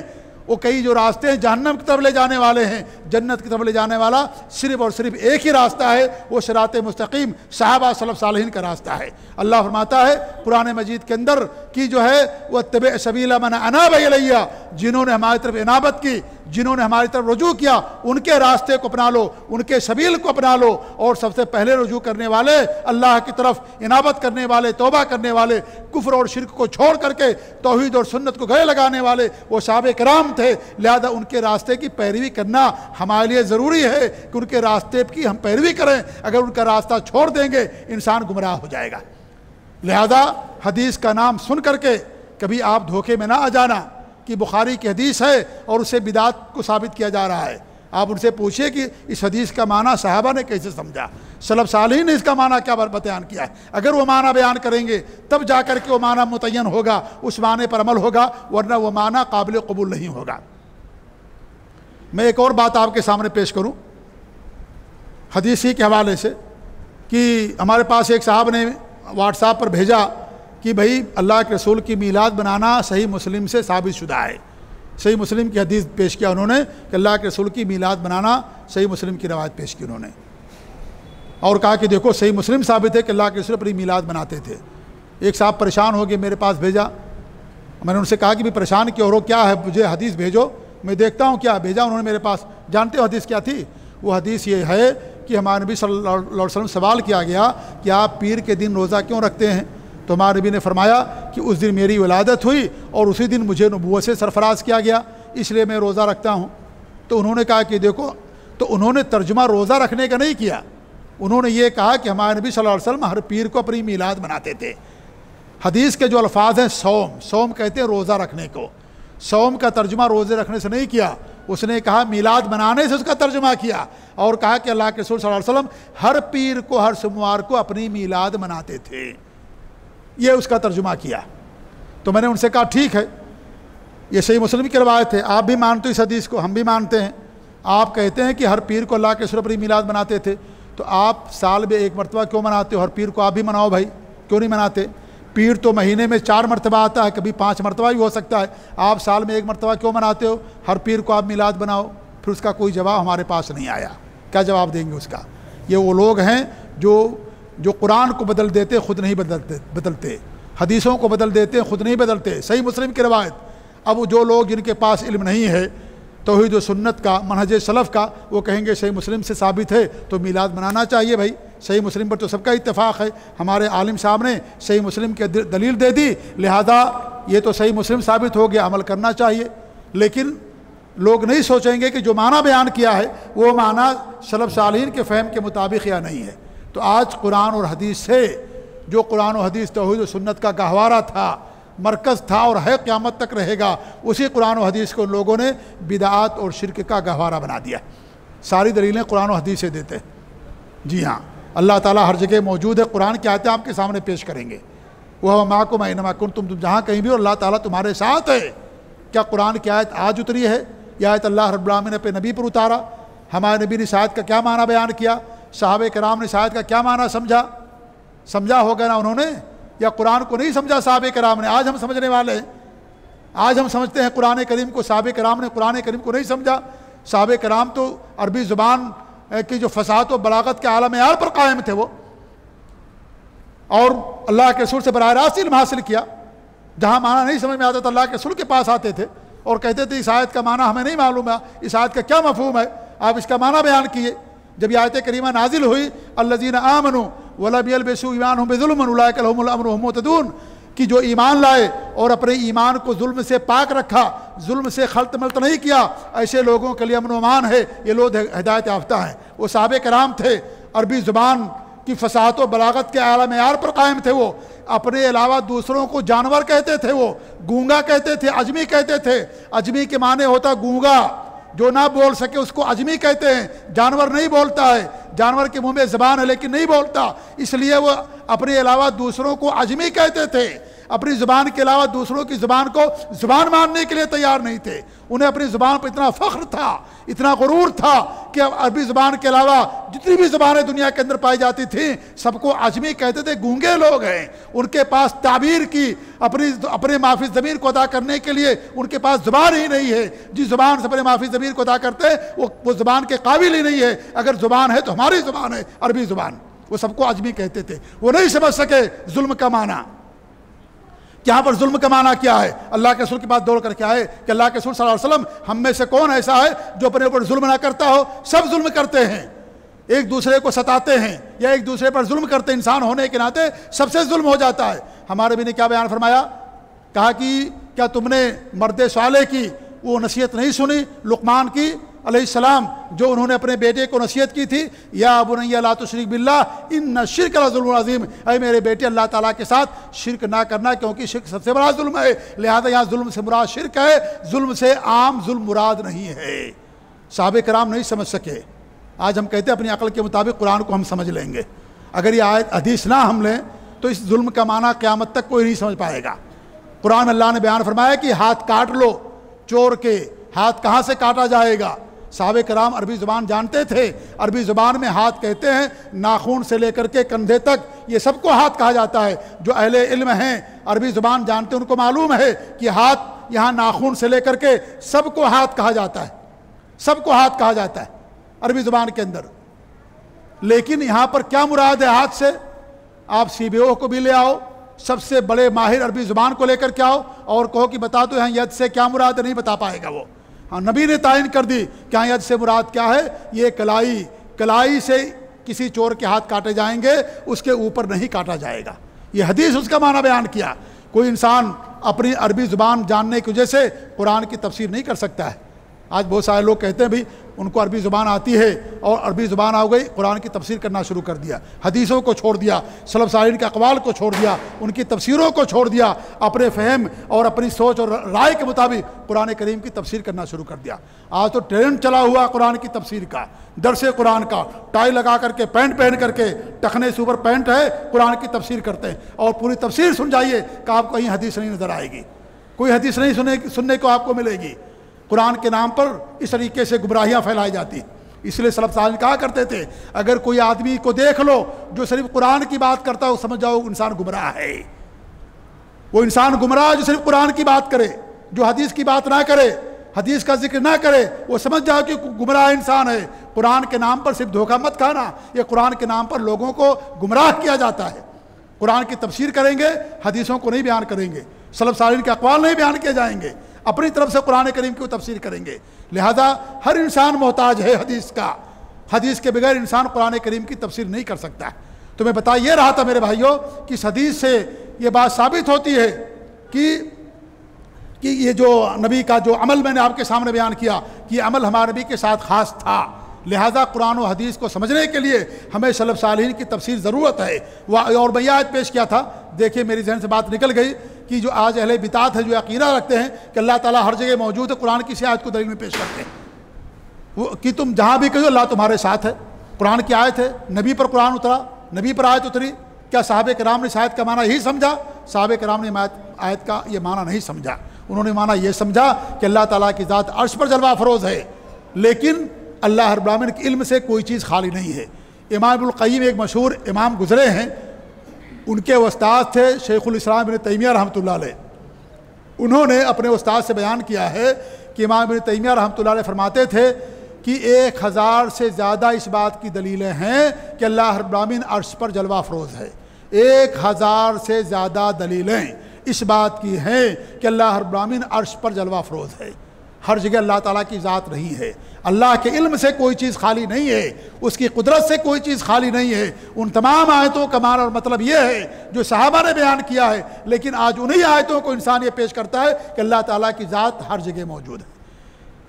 میں اور ائمہ کے اقوال نہ بیان کرتے ہوئے ایک بڑے امام، وہ ہمارے امام تھے امام ابو حنیفہ رحمۃ اللہ علیہ، وہ بھی اہل حدیث تھے امام ابو حنیفہ رحمۃ اللہ علیہ. وہ کہا کرتے تھے صحیح حدیث ہمارا مذہب ہے، حدیث ملے گی میری بات کو دیوار پر مار دینا.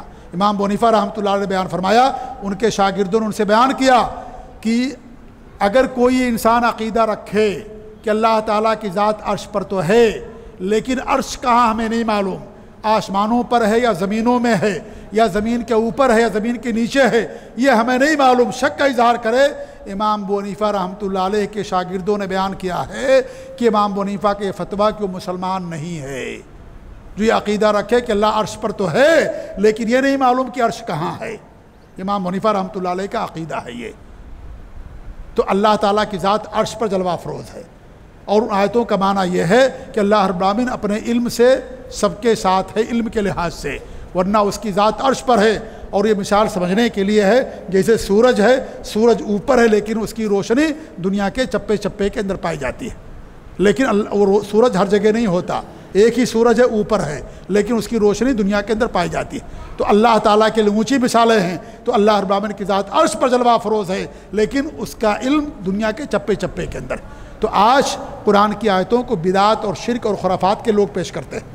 اور میں مثال دیتا ہوں کہ مثال ایسی ہے جیسے خانہ کعبہ کو اللہ رب العالمین نے ہدایت کا سرچشمہ بنایا تھا، ہدی للعالمین تھا، اسی خانہ کعبہ کو مکہ کے مشرکین نے 360 بت لا کر کے رکھ دیا تھا۔ 360 بت تھے مکے کے خانہ کعبہ کے اندر جو ہدایت کا، توحید کا سرچشمہ تھا۔ ایسی قرآن و حدیث توحید اور سنت کا سرچشمہ، لیکن لوگ اسے اپنے باطل اور بدعات اور خرافات کو ثابت کرنے کا مرکز اور گہوارہ بنا دیا ہے۔ اس لیے قرآن و حدیث کو سلف صالحین کے فہم اور عقیدے کے مطابق سمجھنا ہے۔ تو میں وہ دلیل دے رہا تھا کہ اللہ کے رسول صلی اللہ علیہ وسلم کا گزر ہوا 2 قبر والوں سے، اور آپ نے ہر ایک کی قبر پر ایک ٹہنی گاڑ دی۔ یہ عمل ہمارے نبی کے ساتھ خاص تھا، یہ نبی اور یہ عمل آج کسی کے لیے کرنا جائز نہیں ہے، کیونکہ وحی کے ذریعے صاحب کو بتایا گیا اور آج وحی کا سلسلہ بند ہو گیا۔ یہ بھی حدیث ہے، یہ بھی حدیث، اور ایک حدیث میں آپ کے سامنے پیش کروں، ابھی یاد آ گئی مجھے۔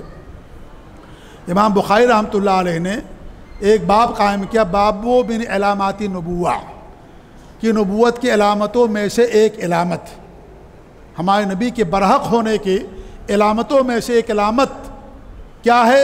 اس کے تحت انہوں نے جابر رضی اللہ تعالیٰ عنہ کی ایک حدیث پیش کی ہے، اور اس کا تعلق بھی قبر کے عذاب ہی سے ہے۔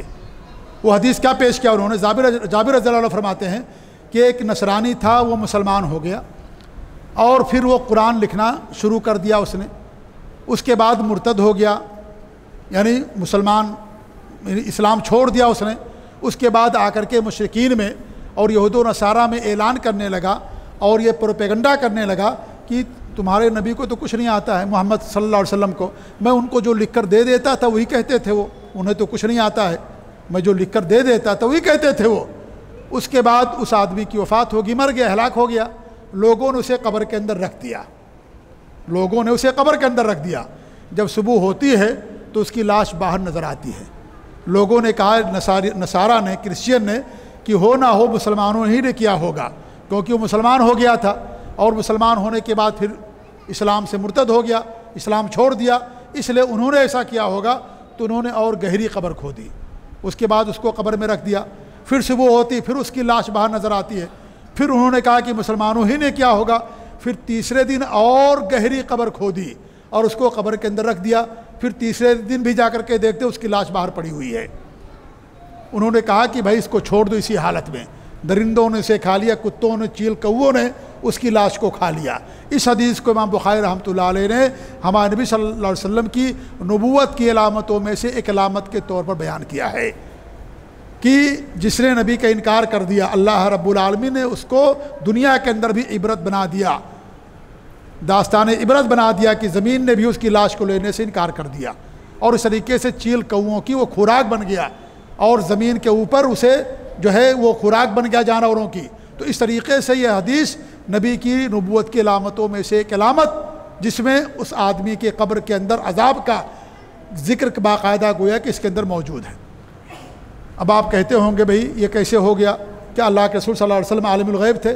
کیا آپ کو معلوم تھا؟ کچھ نہیں معلوم تھا، عالم الغیب نہیں تھے آپ کو نہیں معلوم تھا کہ بعد میں مرتد ہو جائے گا۔ آج کتنے لوگ ہیں ہمارے نبی کے بارے میں یہ عقیدہ رکھتے ہیں کہ آپ عالم الغیب تھے۔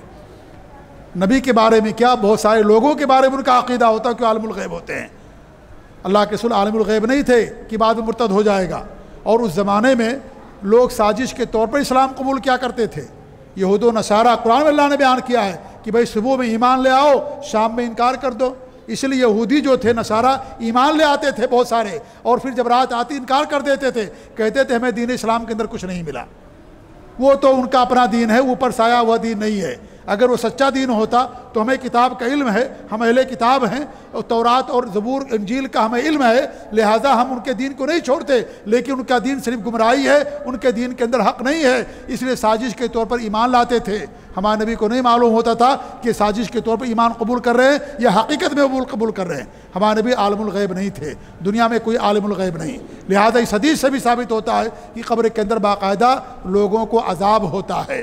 اور ایک حدیث صحیح مسلم کی میں نے آپ کے سامنے پیش کی کہ ہمارے نبی صلی اللہ علیہ وسلم فرماتے ہیں کہ لولا ان لا تدافنوا، اگر مجھے اس بات کا خدشہ نہ ہوتا کہ تم لوگ اپنے مردوں کو دفن نہیں کرو گے، لدعوت اللہ، تو میں اللہ تعالیٰ سے دعا کرتا ان یسمعکم من عذاب القبر، کہ تمہیں عذاب قبر میں سے کچھ سنا دے، کہ تم بھی کچھ سن لو جو قبر کے اندر عذاب ہوتا ہے۔ لیکن مجھے خدشہ اور خطرہ اس بات کا ہے کہ تم اپنے مردوں کو زمین میں دفن نہیں کرو گے، ورنہ میں اللہ تعالیٰ سے دعا کرتا۔ یہ حدیث واضح دلیل ہے۔ تو یہ حدیثوں بہت ساری حدیثیں، کتنی حدیثیں آپ کے سامنے پیش کی جائیں، اور اس پر باقاعدہ علماء کا اجماع بھی ہے۔ امام ابن عثیمین رحمۃ اللہ علیہ بڑے امام گزرے ہیں اور بڑے مجتہد اور فقیہ اور علامہ گزرے ہیں، وہ کہتے ہیں کہ قبر کے عذاب پر علماء کا نہیں، سارے مسلمانوں کا اجماع ہے، کیونکہ سارے مسلمان نماز کے اندر عذاب قبر سے اللہ تعالیٰ کی پناہ مانگتے ہیں، سلام نہیں پھیریں گے جب تک کہ عذاب قبر سے اللہ کی پناہ نہ مانگ لیں، اس پر سارے مسلمانوں کا اجماع ہے۔ اجماع بھی بہت بڑی دلیل ہوتی ہے، جیسے قرآن دلیل و حجت ہے، حدیث دلیل و حجت ہے، ایسے اجماع بھی دلیل و حجت ہے، بشرطے کہ وہ اجماع ثابت شدہ ہو، ایسا اجماع نہ ہو جو جھوٹا اجماع ہو۔ بہت سارے لوگوں نے اجماع کا دعویٰ کیا، سارے اجماع باطل ہے، سارے اجماع جھوٹے ہیں، اجماع ثابت ہونا چاہیے، صحیح ہونا چاہیے، اس پر اگر وہ ثابت ہو جائے تو جیسے قرآن و حدیث دلیل ہے ایسے اجماع بھی قوی دلیل ہوتا ہے، کوئی انسان اس کا انکار نہیں کر سکتا۔ جیسے اس بات پر اجماع ہے کہ نبی صلی اللہ علیہ وسلم کو گھر کے اندر دفن کیا گیا، ابو بکر کو گھر کے اندر دفن کیا گیا، عمر رضی اللہ عنہما کو قبر کے اندر دفن کیا گیا، جیسے اس بات پر اجماع ہے، جیسے قادیانیوں کے کافر ہونے پر اجماع ہے، یہ اجماع اگر ثابت شدہ ہے وہ اجماع ایک دلیل ہوتا ہے، اور اگر ثابت شدہ نہیں ہے اس اجماع کی کوئی حیثیت نہیں ہوتی ہے۔ تو یہ بھی اجماع ہے، دنیا کے سارے مسلمان جو بھی نماز پڑھتے ہیں سارے کے سارے نماز کے اندر اللہ رب العالمین سے عذاب قبر کے بارے میں اللہ کی پناہ طلب کرتے ہیں، تو اجماع سے بھی ثابت ہے، عقل سے بھی چیز ثابت شدہ ہے۔ وہ لوگ کہتے ہیں کہ عقل میں یہ چیز نہیں آتی ہے، عقل میں آتی ہے، اگر تمہاری عقل میں نہیں آتی تمہاری عقل کا قصور ہے، یہ قرآن و حدیث کا کوئی قصور نہیں ہے، ہماری عقل کے اندر تو آتی ہے، ہر مسلمان کی عقل کے اندر آتی ہے، جو مسلمان کی عقل فطرت پر جو باقی ہے اور کتاب اللہ اور سنت رسول کے مطابق عمل پیرا ہے، ہر انسان مسلمان کے عقل کے اندر چیز آتی ہے۔ میں ایک مثال کے ذریعے سے اپنی بات کو سمجھاؤں کہ آپ دیکھتے ہیں کہ دو لوگ ایک بستر پر سوتے ہیں، دو لوگ ایک بستر پر سوتے ہیں، ایک چادر کے نیچے ایک بستر پر ایک چارپائی پر ہوتے ہیں، دونوں آدمی دو طرح کا خواب دیکھتے ہیں۔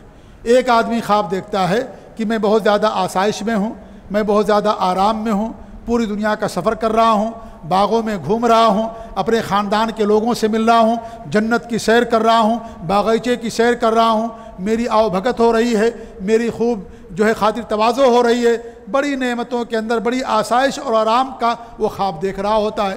اور ایک انسان اسی جگہ پر ہے، اسی بستر پر ہے اور اسی چادر کے نیچے ہے، اور وہ یہ دیکھتا ہے کہ میں بہت تکلیف کے اندر ہوں، بڑی پریشانی میں ہوں، شیر میرے پیچھے پڑا ہوا ہے اور جلاد میرے پیچھے پڑا ہوا ہے، اب مجھے پھانسی دیا جائے گا، ہاتھی مجھے پکڑنے والا ہے، اب مجھے ہاتھی کی خوراک بننا ہے، مجھے قتل کر دیا جائے گا۔ ایک انسان پریشانی میں پسینے کے اندر شرابور ہے، پریشانی اور مصیبت کے اندر ہے، دونوں ایک ہی بستر کے اندر ہیں، ایک ہی چادر کے نیچے ہیں، لیکن دونوں کے ساتھ دو دو معاملہ ہوتا ہے۔ اسی لیے نیند کو موت کی بہن قرار دیا گیا ہے۔ تو جب موت کی جو بہن ہے دنیا کے اندر یہ چیز ہو سکتی ہے تو موت کے بعد قبر کے اندر یہ چیز کیوں نہیں ہو سکتی ہے؟ جب دنیا کے اندر اللہ رب العالمین نیند کے اندر اس چیز پر قادر ہے کہ ایک انسان نعمتوں کے اندر ہو اور ایک انسان پریشانی اور مصیبتوں کے اندر ہو، تو دنیا کے اندر جب یہ چیز ہے، جب انسان نیند کے اندر ہوتا ہے تو پھر مرنے کے بعد جو موت ہے اس کے بعد یہ چیز ہونا کیوں نہیں انسان کی عقل کے اندر آتی ہے کہ انسان یہ چیز اللہ تعالیٰ کی قدرت سے بالا تر ہے؟ یقیناً بالا تر نہیں ہے، لہذا عقل کے اندر بھی یہ بات سماتی ہے۔ اور پھر عقل کون سی معیار ہے؟ کس عقل کو آپ معیار بناؤ گے بھائی؟ کیا سب کی عقلیں ایک جیسی ہوتی ہیں؟ ایک انسان جو شہر کے اندر رہتا ہے اس کی عقل، ایک انسان جو گاؤں دیہات کے اندر رہتا ہے، جس نے بس بھی نہیں دیکھا، جس نے ٹرین بھی نہیں دیکھا، جس نے جہاز بھی نہیں دیکھا، کیا دونوں کی عقل برابر ہو جائے گی؟ ایک انسان پڑھا لکھا کوالیفائڈ ہے، تعلیم یافتہ ہے، کیا اس کی عقل اور ایک جاہل ہے، اسکول نہیں گیا، مدرسے نہیں گیا، ABCD الف با تا سا نہیں جانتا ہے، کیا دونوں کی عقل برابر ہو جائے گی؟ آپ کس عقل کو معیار بناؤ گے؟ آپ کہتے تو ہماری عقل کے اندر نہیں آتا ہے، تو کس عقل کو معیار بنایا جائے گا؟ اپنی عقل کو قرآن و سنت کے مطابق بناؤ، قرآن و سنت کو اپنی عقل کے مطابق نہ بناؤ۔ ہماری عقل محدود ہے ہماری، اور اس کا تعلق غیبیات سے ہے۔ ہماری عقل کے اندر اگر نہ بھی آئے، ہماری عقل کے اندر تو الحمدللہ آتی ہے، اور آپ لوگوں کی عقل میں آتا ہے کہ نہیں آتا ہے؟ آتا ہے کہ نہیں آتا ہے؟ آتا نا بھائی، آتا ہے عقل کے اندر۔ لہذا یہ عقل سے ماورا نہیں ہے، جس کی عقل کے اندر نہیں آتا وہ اپنی عقل کا علاج کرائے، اس کی عقل کے اندر فطور ہے، اس کی عقل کے اندر قصور ہے، کتاب اللہ اور سنت رسول، یا انسان کی عقل جو اپنے ابھی جو فطرت پر باقی ہے اس کی عقل کے اندر کوئی قصور نہیں ہے، اس کی عقل کے اندر ساری بات آتی ہے۔ لہذا اگر مان ہی لیا جائے کہ چلو بھئی عقل کو معیار بنانا ہے، تو کس عقل کو آپ معیار بنائیں گے بھائی؟ سب کی عقلیں مختلف ہیں، کسی کی عقل کچھ کہتی ہے، کسی کی عقل کچھ کہتی ہے، اور دنیا کے اندر بہت ساری چیزیں ایسی وجود میں آئی ہوئی ہیں کہ انسان کی عقل اس کو نہیں مانتی ہے، لیکن پھر بھی انسان اس کو تسلیم کرتا ہے کہ نہیں میرے بھائی؟ بہت ساری چیزیں انسان نے بنایا ہے لیکن ہماری عقل کے اندر نہیں آتا ہے۔ آپ یہاں جو ہے بھیونڈی کے اندر بیٹھے ہوئے ہیں، 1 سیکنڈ کے اندر آپ کا لیٹر فیکس کر دیتے ہیں اور دنیا کے آخری کونے کے اندر ہو بہو اسی طریقے سے نکل جاتا ہے۔ ہماری عقل کے اندر تو یہ چیز نہیں آتی ہے کہ آپ نے خط تو نہیں بھیجا، آپ نے خط کو مشین میں ڈالا اور وہاں جو مشین ہے اس مشین کے اندر آپ کے خط کا، آپ کے لیٹر کا پورا عکس آ گیا، رنگین چاہیے رنگین آ جاتا ہے، بلیک میں چاہیے بلیک میں آ جاتا ہے۔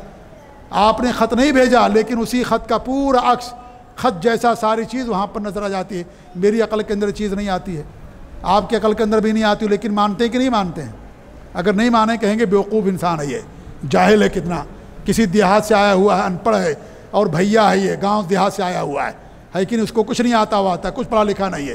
کہیں گے کہ نہیں، لوگ کہیں گے مانتے کہ نہیں مانتے ہیں؟ مانتے ہیں۔ کس لیے مانتے بھائی؟ اس لیے مانتے ہیں کیونکہ اگر آپ کو لوگ بیوقوف اور جاہل اور اجٹ کہیں گے، اس لیے آپ اس کو مانتے ہیں، حالانکہ ہماری عقل کے اندر نہیں آتی ہے۔ تو عقل کے اندر نہ آنا، مان لیجئے تھوڑی دیر کے لیے، تو کیا اس کا حل یہی ہے کہ انسان اس چیز کا انکار کر دے؟ یا قرآن میں نہیں ہے تو کیا اس کا حل ہے کہ انسان اس کا انکار کر دے؟ یہ مومن کا شیوا نہیں ہے، یہ مسلمان کا شیوا نہیں ہے، اور ساتھ ہی ساتھ یہ عقل سے بھی یہ چیز ثابت شدہ ہے، جیسا کہ میں نے آپ لوگوں کے سامنے بیان کیا۔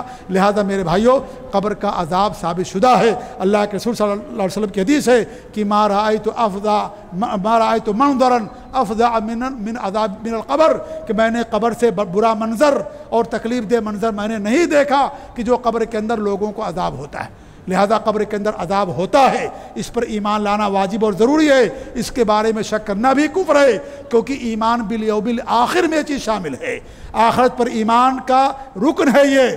لہذا رکن کا انکار کرنا، اہم بنیادی عقیدے کا انکار کرنا اور شک کرنا دونوں کفر ہوتا ہے۔ لہذا یہ چیز قرآن و سنت سے، اجماع سے، عقل سے، تمام چیزوں سے یہ چیز ثابت شدہ ہے۔ اگر کسی کی عقل کے اندر نہ آئے، اپنی عقل کا علاج کرائے۔ اگر وہ یہ سمجھتا ہے قرآن میں اس کا ذکر نہیں ہے، تو قرآن میں بھی اللہ رب العالمین نے اس کو ذکر کر دیا ہے، اور جو مان لیں اگر قرآن میں نہیں تو حدیث میں، اور جو حدیث میں آ گیا وہی قرآن کے اندر بھی آ گیا۔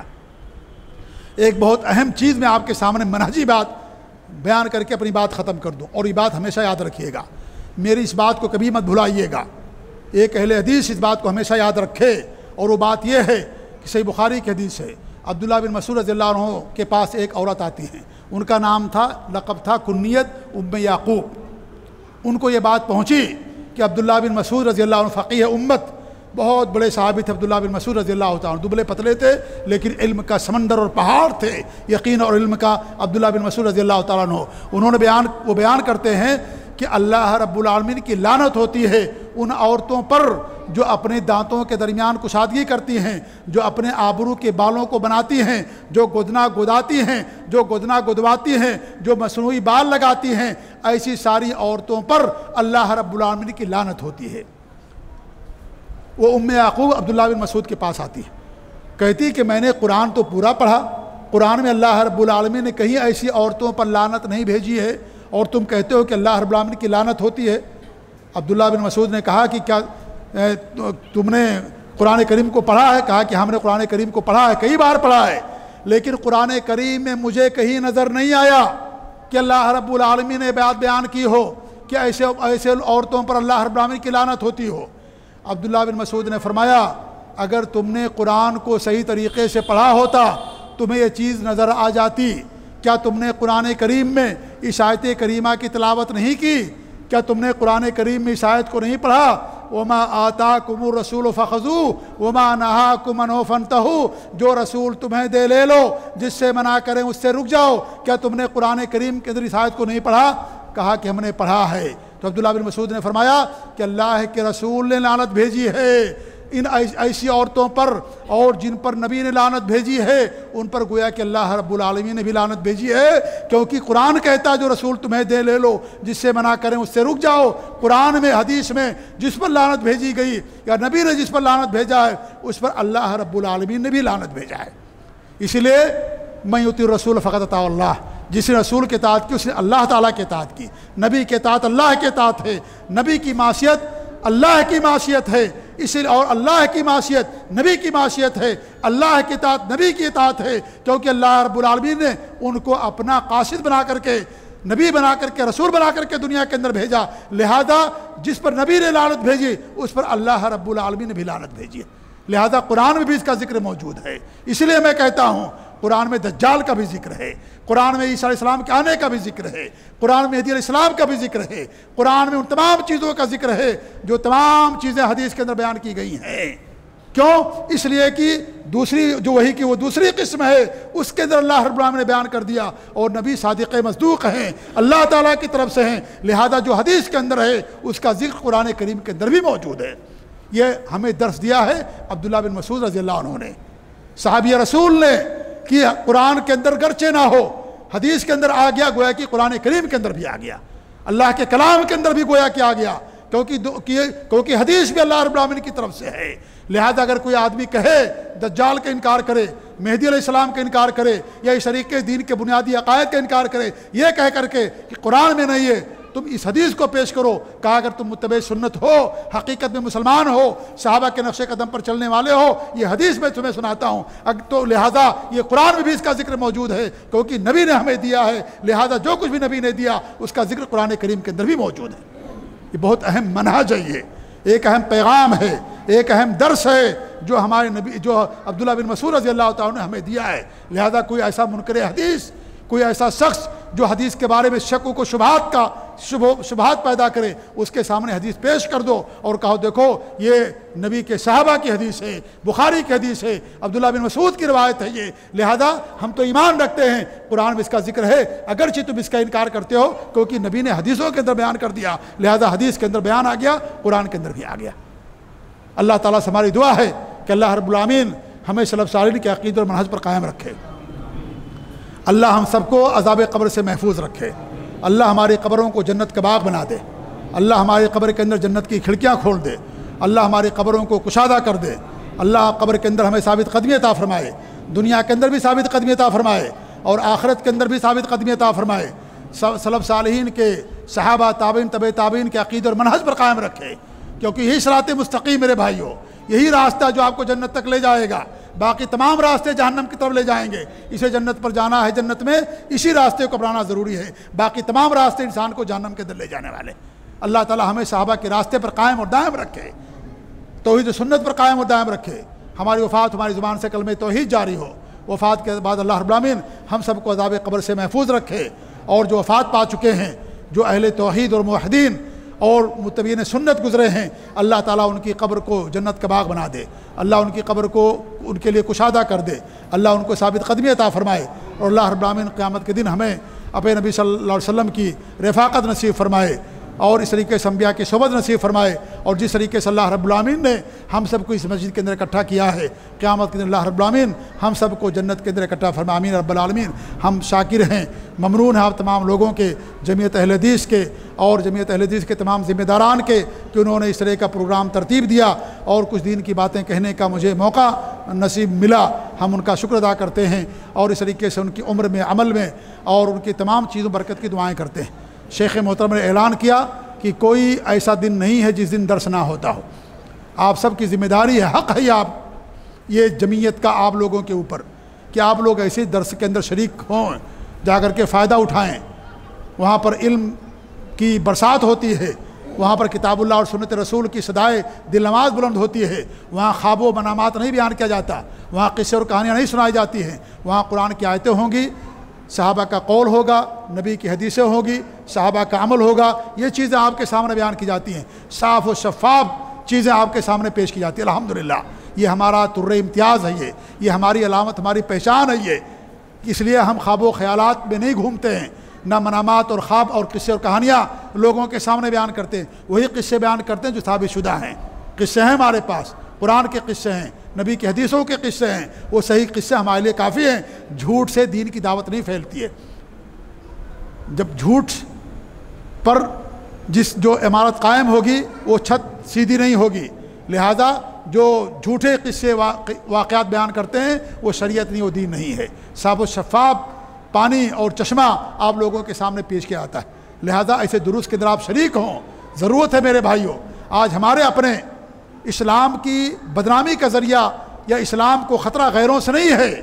میں یہ بات ہمیشہ کہتا ہوں، اسلام کا خطرہ کلمہ گو مسلمانوں سے ہے، اسلام کا خطرہ مسلمانوں سے ہے، اسلام کا خطرہ غیر مسلموں سے نہیں ہے۔ اسلام کو جو نقصان کلمہ پڑھنے والوں نے، اسلام کا نام لینے والوں نے پہنچایا ہے، یہ ہمارے علماء ہیں، جانتے ہیں پوری تاریخ کو۔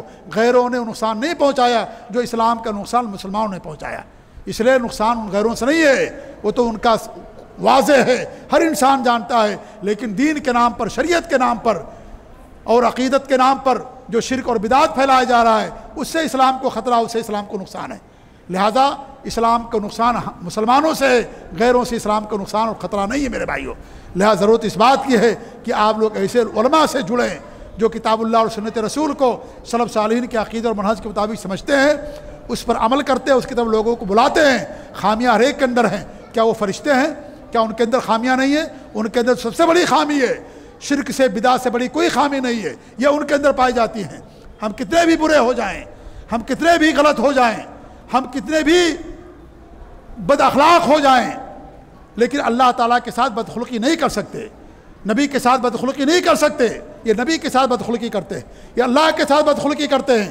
سب سے بڑی بدخلقی اگر ہے وہ شرک ہے، شرک سے بڑی کوئی بدخلقی نہیں ہے، بدعت سے کوئی بڑی بدخلقی نہیں ہے، اس لیے یہ اللہ کے ساتھ بدخلقی کرتے ہیں۔ لہذا ہم کتنے بھی بدخلق ہو جائیں، اللہ تعالیٰ کے ساتھ بدخلقی نہیں کر سکتے۔ کتنے بھی ہم برے ہو جائیں، کسی کو شرک اور بدعت کی طرف نہیں بلا سکتے، اور وہی انسان کامیاب ہوگا شرک سے اپنے آپ کو بچانے والا ہوگا۔ شرک کرنے والا ہو، کتنا ہی اخلاق مند کیوں نہ ہو، دنیا والوں کے ساتھ کتنا ہی خیر کا کام کرنے والا کیوں نہ ہو، اگر وہ شرک کرتا ہے اس کو نجات نہیں ملے گی۔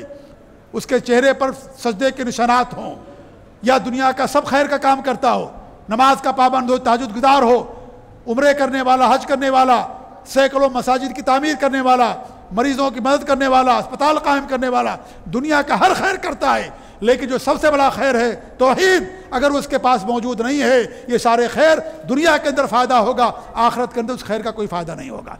اس لیے ہمارے ہاں سب سے بڑا خیر ہے، ہمارے ہاں سب سے بڑا اخلاق ہے، اس لیے ایمان کو اخلاق کے ساتھ جوڑ دیا گیا ہے، کیونکہ وہی ایمان کامیاب ہوگا جس کا اخلاق اللہ تعالیٰ کے ساتھ بہتر ہوگا۔ بندوں کے ساتھ اگر انسان اچھا ہو، اللہ کے ساتھ اس کا اخلاق اچھا نہ ہو، اس اخلاق کا قیامت کے دن کوئی فائدہ نہیں ہوگا۔ لہذا کتنی بھی برائی ہمارے اندر آ جائے، بدخلقی نہیں آ سکتی اللہ تعالیٰ کے ساتھ، نبی کے ساتھ بدخلقی نہیں آ سکتی، شرک اور بدعت اور خرافات کی ایک اہل حدیث عالم کبھی دعوت نہیں دے سکتا ہے۔ اس لیے میرے بھائیوں، ان کی دعوت کو قبول کیجئے، ان کے دروس میں شریک ہوں، اپنے ایمان کی اصلاح کیجئے، اپنے ایمان کو تازہ کیجئے، اپنے منہج کو مضبوط کیجئے، علماء کے ساتھ جڑیے۔ انہیں علماء کے ساتھ جڑنے میں ہمارے دین کی، ہماری عزت کی، ہمارے آبرو کی حفاظت ہے۔ جیسا انسان بیمار ہوتا ہے، ڈاکٹر کے پاس جاتا ہے، ڈاکٹر دوا دیتا ہے، اللہ اس ڈاکٹر کے ذریعے سے، اس دوا کے ذریعے سے آپ کی جان کی حفاظت کرتا ہے۔ یہ ہمارے دین اور توحید اور سنت کے محافظ ہیں۔ ان کی محفلوں میں آئیے، یہاں سے توحید سنت کے دروس لیجئے، اور توحید سنت کی جو تعلیمات ہیں ان تعلیمات کو لیجئے۔ یہ ہمارے دروس، یہ ہماری مسجدیں سب سے بڑا اسپتال ہیں، ان اسپتال کے اندر دلوں کی اصلاح ہوتی ہے۔ ہم دنیاوی اسپتالوں کے منکر نہیں ہیں، لیکن سب سے بڑا اسپتال ہوا ہے جہاں انسان کے دل کی اصلاح ہوتی ہے۔ یہ مسجدیں ہمارے لیے اسپتال ہیں، ہمارے دلوں کی اصلاح ہوتی ہے۔ لہذا مسجدوں سے جڑیے، ہمارے علماء سے جڑیے، علماء سے جڑیں گے آپ کی توحید اور سنت مضبوط ہوگی، منہج مضبوط ہوگا، اور برے راستے سے بچ جائیں گے۔ آج کتنے ایسے لوگ ہیں جنہوں نے ہمارے علماء کا ساتھ جوڑ دیا، اخوانیت، خارجیت اور تحریکیت اور اس طریقے سیاسی اور جماعتیں ہیں، ان جماعتوں کے ڈگر اور راستے پر چلے گئے۔ کیوں؟ اس لیے کہ علماء کا ساتھ چھوڑ دیا۔ اس لیے علماء کے ساتھ رہنا ضروری ہے ہمارے لیے، یہ علماء واسطہ ہمارے لیے، دین سیکھنے کا۔ اللہ رب العالمین نے دین کو دنیا کے اندر واسطے کے ذریعے سے نازل کیا ہے۔ اللہ اگر واسطے کی ضرورت نہ ہوتی، اللہ قرآن کسی جزیرے پر نازل کر دیتا، کسی سمندر پر یا کسی پہاڑ پر بھیج دیتا کہ لے جاؤ قرآن ہے، اس پر عمل کرو، لیکن اللہ نے ایسا نہیں کیا۔ اللہ نے قرآن کریم کو، وحی کو، سنت کو، دین کو جبریل امین کے ذریعے سے نازل کیا۔ جبریل امین نے آ کر کے ہمارے نبی صلی اللہ علیہ وسلم کو سنایا، ہمارے نبی نے صحابہ کو سنایا۔ یہ دین واسطے سے ملا ہے، لہذا ہمارے علماء واسطہ ہیں دین کا علم حاصل کرنے کا، ان سے جڑیے۔ اور جو اہل باطل ہیں اور اہل بدعت اور خرافات ہیں، ان سے اگر آپ جڑیں گے آپ کا دین خراب ہوگا اور آپ کا منہج بھی خراب ہوگا، عاقبت بھی خراب ہوگی، آپ کی ساری چیزیں خراب ہوگی۔ یہ لوگ میرے بھائیوں، یہ دنیا کے رہزنوں سے بڑے رہزن ہیں، یہ دنیا کے ڈاکوؤں سے بڑے ڈاکو ہیں۔ دنیا کا ڈاکو صرف آپ مال کی بربادی ہوتی ہے، لیکن ان ڈاکوؤں سے آپ کا ایمان خراب ہوتا ہے، آپ کا منہج خراب ہوتا ہے۔ لہذا ضرورت اس بات کی ہے، ہمارے جو علماء ہیں ہمارے لیے کافی ہیں، ان سے جڑیے، ان سے علم حاصل کیجئے، ان کے ماتحتی میں رہیے، ان کی رہنمائی میں رہیے۔ ہماری جمعیت ہے، ہماری جماعت ہے، ان کی رہنمائی میں رہیے۔ یہ ہمارے علماء ہیں، ان کے ساتھ رہیں گے آپ تمام چیزوں سے، فتنوں سے اور اس طریقے سے مصیبتوں سے، تکلیفوں سے، تمام چیزوں سے آپ محفوظ رہیں گے۔ اللہ تعالیٰ سے دعا ہے کہ اللہ رب العالمین ہم سب کو اپنے علماء سے جوڑ کر کے رکھے، علماء سے استفادہ کرنے کے اللہ تعالیٰ ہم سب کو توفیق دے، آمین رب العالمین، اور ہر طرح کی فطروں سے محفوظ رکھے، آمین۔ جزاکم اللہ خیر، وصلی اللہ علی محمد وعلی آلہ وصحبہ اجمعین، والسلام علیکم ورحمۃ اللہ وبرکاتہ۔